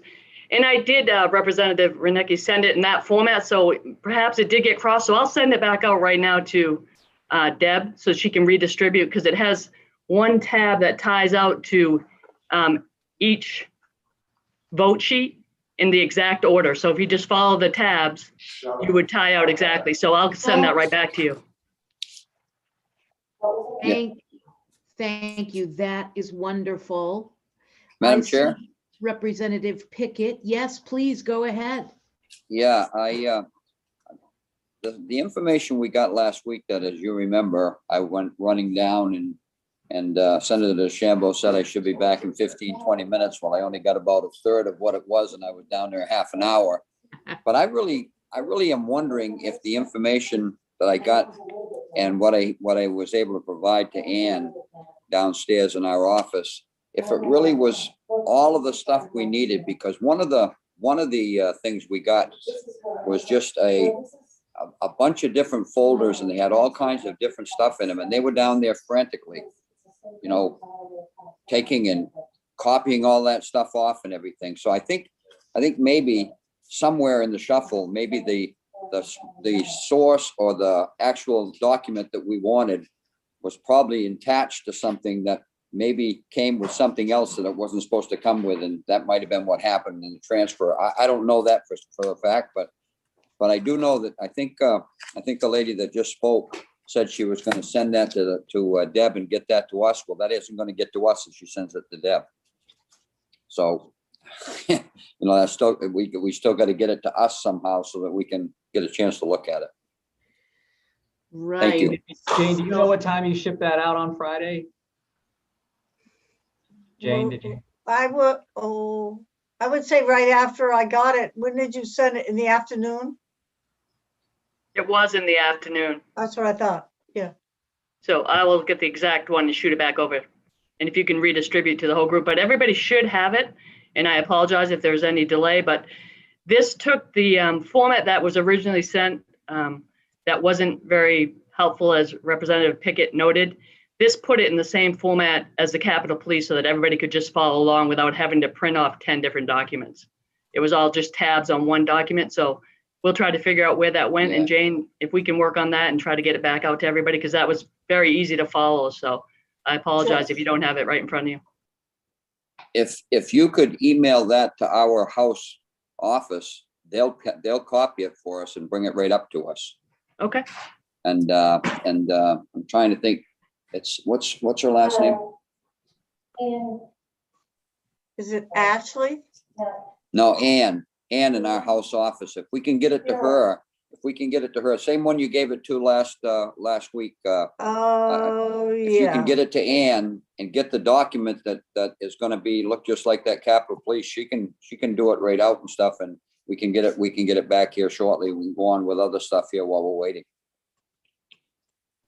That sounds great, and we want everyone to have a chance to look at it. So it sounds like something got lost, so we're getting that again, so that's fine. Do we have other pieces that we still need to discuss? Or Commissioner, did you have additional information you wanted to present to us? No, I think on our end, we're fine. Again, happy to dig into any of these questions and apologize for wherever the confusion is with this formatting problem. It's going to happen. And like we said at the very beginning, right back in January, the commitment I made to all of you and I asked you all to make with me was a lot of patience and a lot of grace, right? We're going to give that to each other and expect it from each other. So it's okay. And other folks have questions about other pieces of the budget while we're waiting for everyone to get that information? Okay. You guys, we're almost done with this portion of the budget, DPS. We literally have 4 little tiny initiatives to vote on. So how about, since it's like a beach day, we call it a day for today. You guys get that material. You're not going to be expected to get it and make decisions on it in 5 minutes. That doesn't make any sense. And we come back another day and continue our work on DPS? Good idea, bad idea? What are you guys thinking? What I'm thinking is, what are you thinking? I'm When thinking that we're going to I don't- schedule this. Well, I'm thinking that I heard from members very specific requests for what they needed. And so I don't want to, give them what they need and then expect them to speed read it in 5 minutes. I wouldn't want that to be expected of me. So I'd like to give people that time. And I really don't think we have a lot more to do on this budget. And we already did our report back, so we have a little bit of time. Richard, what do you think?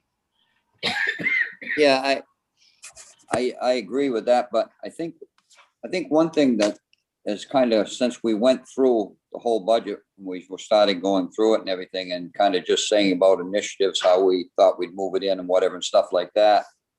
I think now that we've actually identified some different possibilities of resources and stuff like that, I think we really got to take a real hard look. At least I believe we should take a real hard look at the vacant positions, not to cripple the either organization, either DOC or DPS, but if we can find some vacant but funded positions that are not filled and funded, if we can find some of those positions that we would be able to take and use from within the budget to work toward what we're trying to accomplish on the other parts of the budget, I think we really got to take a hard look at that. And I want to be able to spend some time and go back through one more time myself and make some check marks and stuff. So when we get together the next time, I can at least, when we go through that, I can at least bring those up. I think that's important for us to be looking for every possible source, because we can't expect to take and ask the AFA committee to go out and to take and to find revenue, and then us not try to do our share with what we can with the proper funding. I don't know what anybody else thinks, but that's kind of where I am right now. I'm with you. Yes, Representative Reckett. Well, I don't know really what I think in some ways, but what I do want to, we're looking at those areas for which we're responsible. And I'm not certain that the vacancies in the Department of Public Safety are necessarily going to solve the problem. And it may, in fact, continue the problem of in a lot of areas. I don't think we can decide that because there happens to be, and I'm making these numbers up, 17 vacancies in the state police, that we can just take that money and leave the turnpike unguarded. Those kinds of things don't make sense to me. I see more places, frankly, in DOC that we could maneuver than I do in DPS. So I don't, and I don't know whether we're talking about both departments or are we just talking about one, in which case I don't think we can solve the problem in one department without damaging that department in ways that would be unintentional on our part. So I'm hesitant about the way that has just been suggested. Not that I don't think we shouldn't look every place we can find, but I think we have to be more creative about where we could find things. And and this is one state budget. This is not a DPS budget, a DOC budget, a DHS budget. I know we can't control the other committees' budgets that they're looking at, but we can certainly take a more thoughtful approach, I think, to what we're doing. And I don't know why we couldn't decide that that if we can't, if it's not clear to us by the time we go through the DPS budget, let's just say, that we're going to be able to find sufficient money without irrevocably damaging that department without looking at DOC. I mean, we're saying that we've got the lowest corrections count right now that we've ever had. So why would we not look at DOC vacancies with a more jaundiced eye? And I don't want to put Commissioner Sawchuk in a position where he's going to say, well, geez, I'll be okay, but we'll just let Commissioner Liberty take the hit. I know you don't want to do that, and I don't want to set it up that way either. So I don't know what the answer is, except thoughtful consideration. And I wish I thought we could do that today, because I'm, no offense, tired of this budget. And mostly because I don't like budgets, and it just takes me a long time to suffer through them. I did that for 37 years. I was sort of hoping I wouldn't have to do it for a while longer. So I don't have an answer. I just want us to make sure we don't willy-nilly look at things just because there happens to be a vacancy. Doesn't mean that position is not critical, and doesn't mean that we can leave it vacant interminably.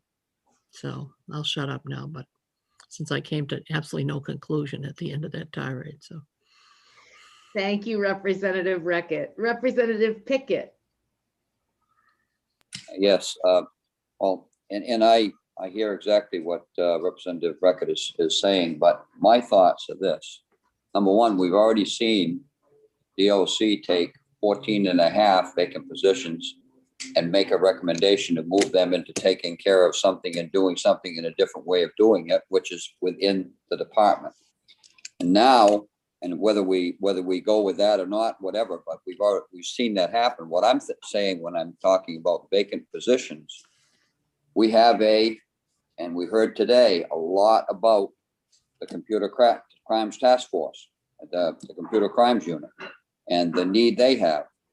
If we can find some vacant positions within the department that are funded but not filled, that aren't going to take away and cripple the MSP, if we can do that, then we might be able to find some funding there to maybe come up with a detective or two, or an analyst or a detective, or whatever the case may be, to try to help that. That's the kind of things I'm looking at. I'm not just talking about arbitrarily going in and finding vacant positions and just taking them out for the sake of taking them out.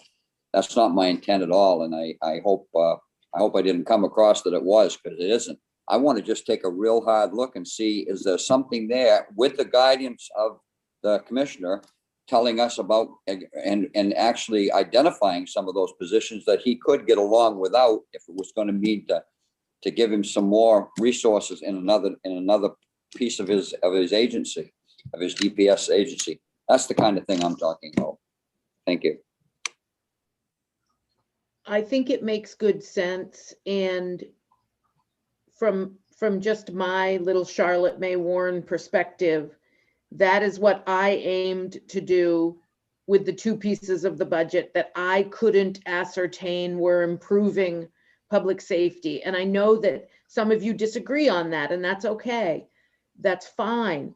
And so I would say that that's a good starting place, is to look at the places where you might think, okay, well, I don't really know that this is serving the purpose, right? I think this place over here is more, I can see exactly the results we're getting, and make those proposals. And I know that's what that's why we've requested all of this information.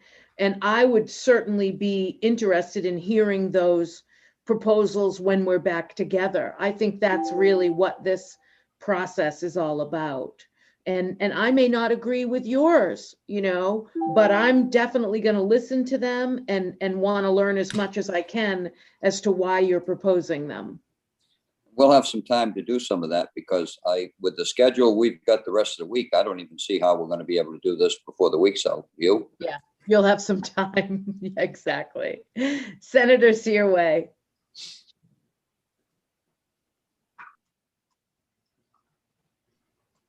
Thank you, Madam Chair. I did have one question for Commissioner Shostak about the call sharing. I know there was a big push last year and I haven't really heard any updates on that about call sharing. And I know that there was some change there and I didn't know what has taken place and if that has affected the need of troopers on the road. Just, that's a question I have, that's all. Yeah, sure. It's there's a lot to that with call sharing. The Maine State Police really did a nice job initiating that conversation around the state with every single county sheriff that we have to make sure that really we're updating things. When I came into this position, just like any other manager or leader that's on this call, when we looked around and realized that some of those call sharing agreements have been around for 20 years and had never been updated. Just like every other contract that we have, you should look at that. You know, it doesn't matter what the topic is. You should go, we should probably see, should that thing should be updated or what's going on? And I think it was also a straight up acknowledgement that we can't just continue to do things the way we've always done them. And that was largely looked at because of staffing levels, because of workload analysis, and the reality that they haven't had a patrol enhancement since the 1970s. So a lot of those things were definitely in play. I could come back with a county by county or agreement by agreement report on where they are because they all ended up being a little different. It wasn't us coming in hard and fast and saying, this is the way it's going to be. It was primarily troop commanders that work in those counties day in and day out saying, all right, well, let's work with my counterparts here, my sheriffs that we work with every day and determine, is this working for all of us? I used to have 50% of the county. Now I've got a third. What days of the week, what specialty calls for service should we respond to that maybe we weren't before? And I think there was a lot of good work that happened in that conversation. Again, we can come back with that and let you know because all those counties were different. So I would not step off into the deep end and try to remember each county as we went. I don't want to do a disservice to you, sir. Just follow up. I thank you for that. You know, back when I was patrolling early, you know, in my years when we didn't have call sharing, I actually enjoyed it better because we had a better relationship because we could communicate with each other better. And also they would help us out when we couldn't or vice versa. And so I could see the call sharing was actually more complicated. I don't know how it's working out now, but just wanted to know. Well, I mean, things certainly evolve, right? And I wish everybody had the staffing that they need to do the work, but that's not the reality that we're in certainly now, or even when you were working, right? So I mean, that's just you're always running, and so the call sharing agreements were incredibly important for all parties involved to make sure that we were updated and really stepping forward together in a new age about how we're going to do policing in that way. So I appreciate the question. And I guess while I'm talking, Senator, for Representative Pickett and others, I mean, so we sent the financial information at 10:07 on Friday morning. We sent that updated sheet for vacancies, which whether it's today or not, maybe it'll be a rainy, windy day next week to dig into it, or today we're here. But you know, we looked at 51 vacancies. Lots of color coding on these sheets. And the last page of that vacancy sheets talks about how those positions are funded. So split funding, emergency communications, enterprise account funding, special revenue. There are actually 4 of those vacancies that are solely funded with general fund. All the rest of them have various intricacies, one level or another. But again, we're happy to help wherever we can.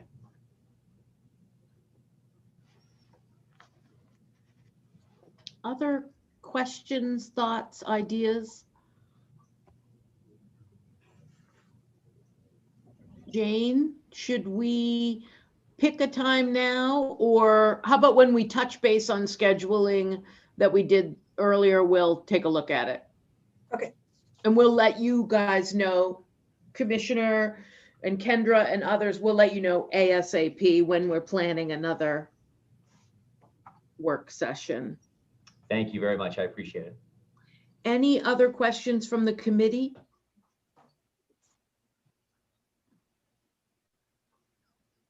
All right.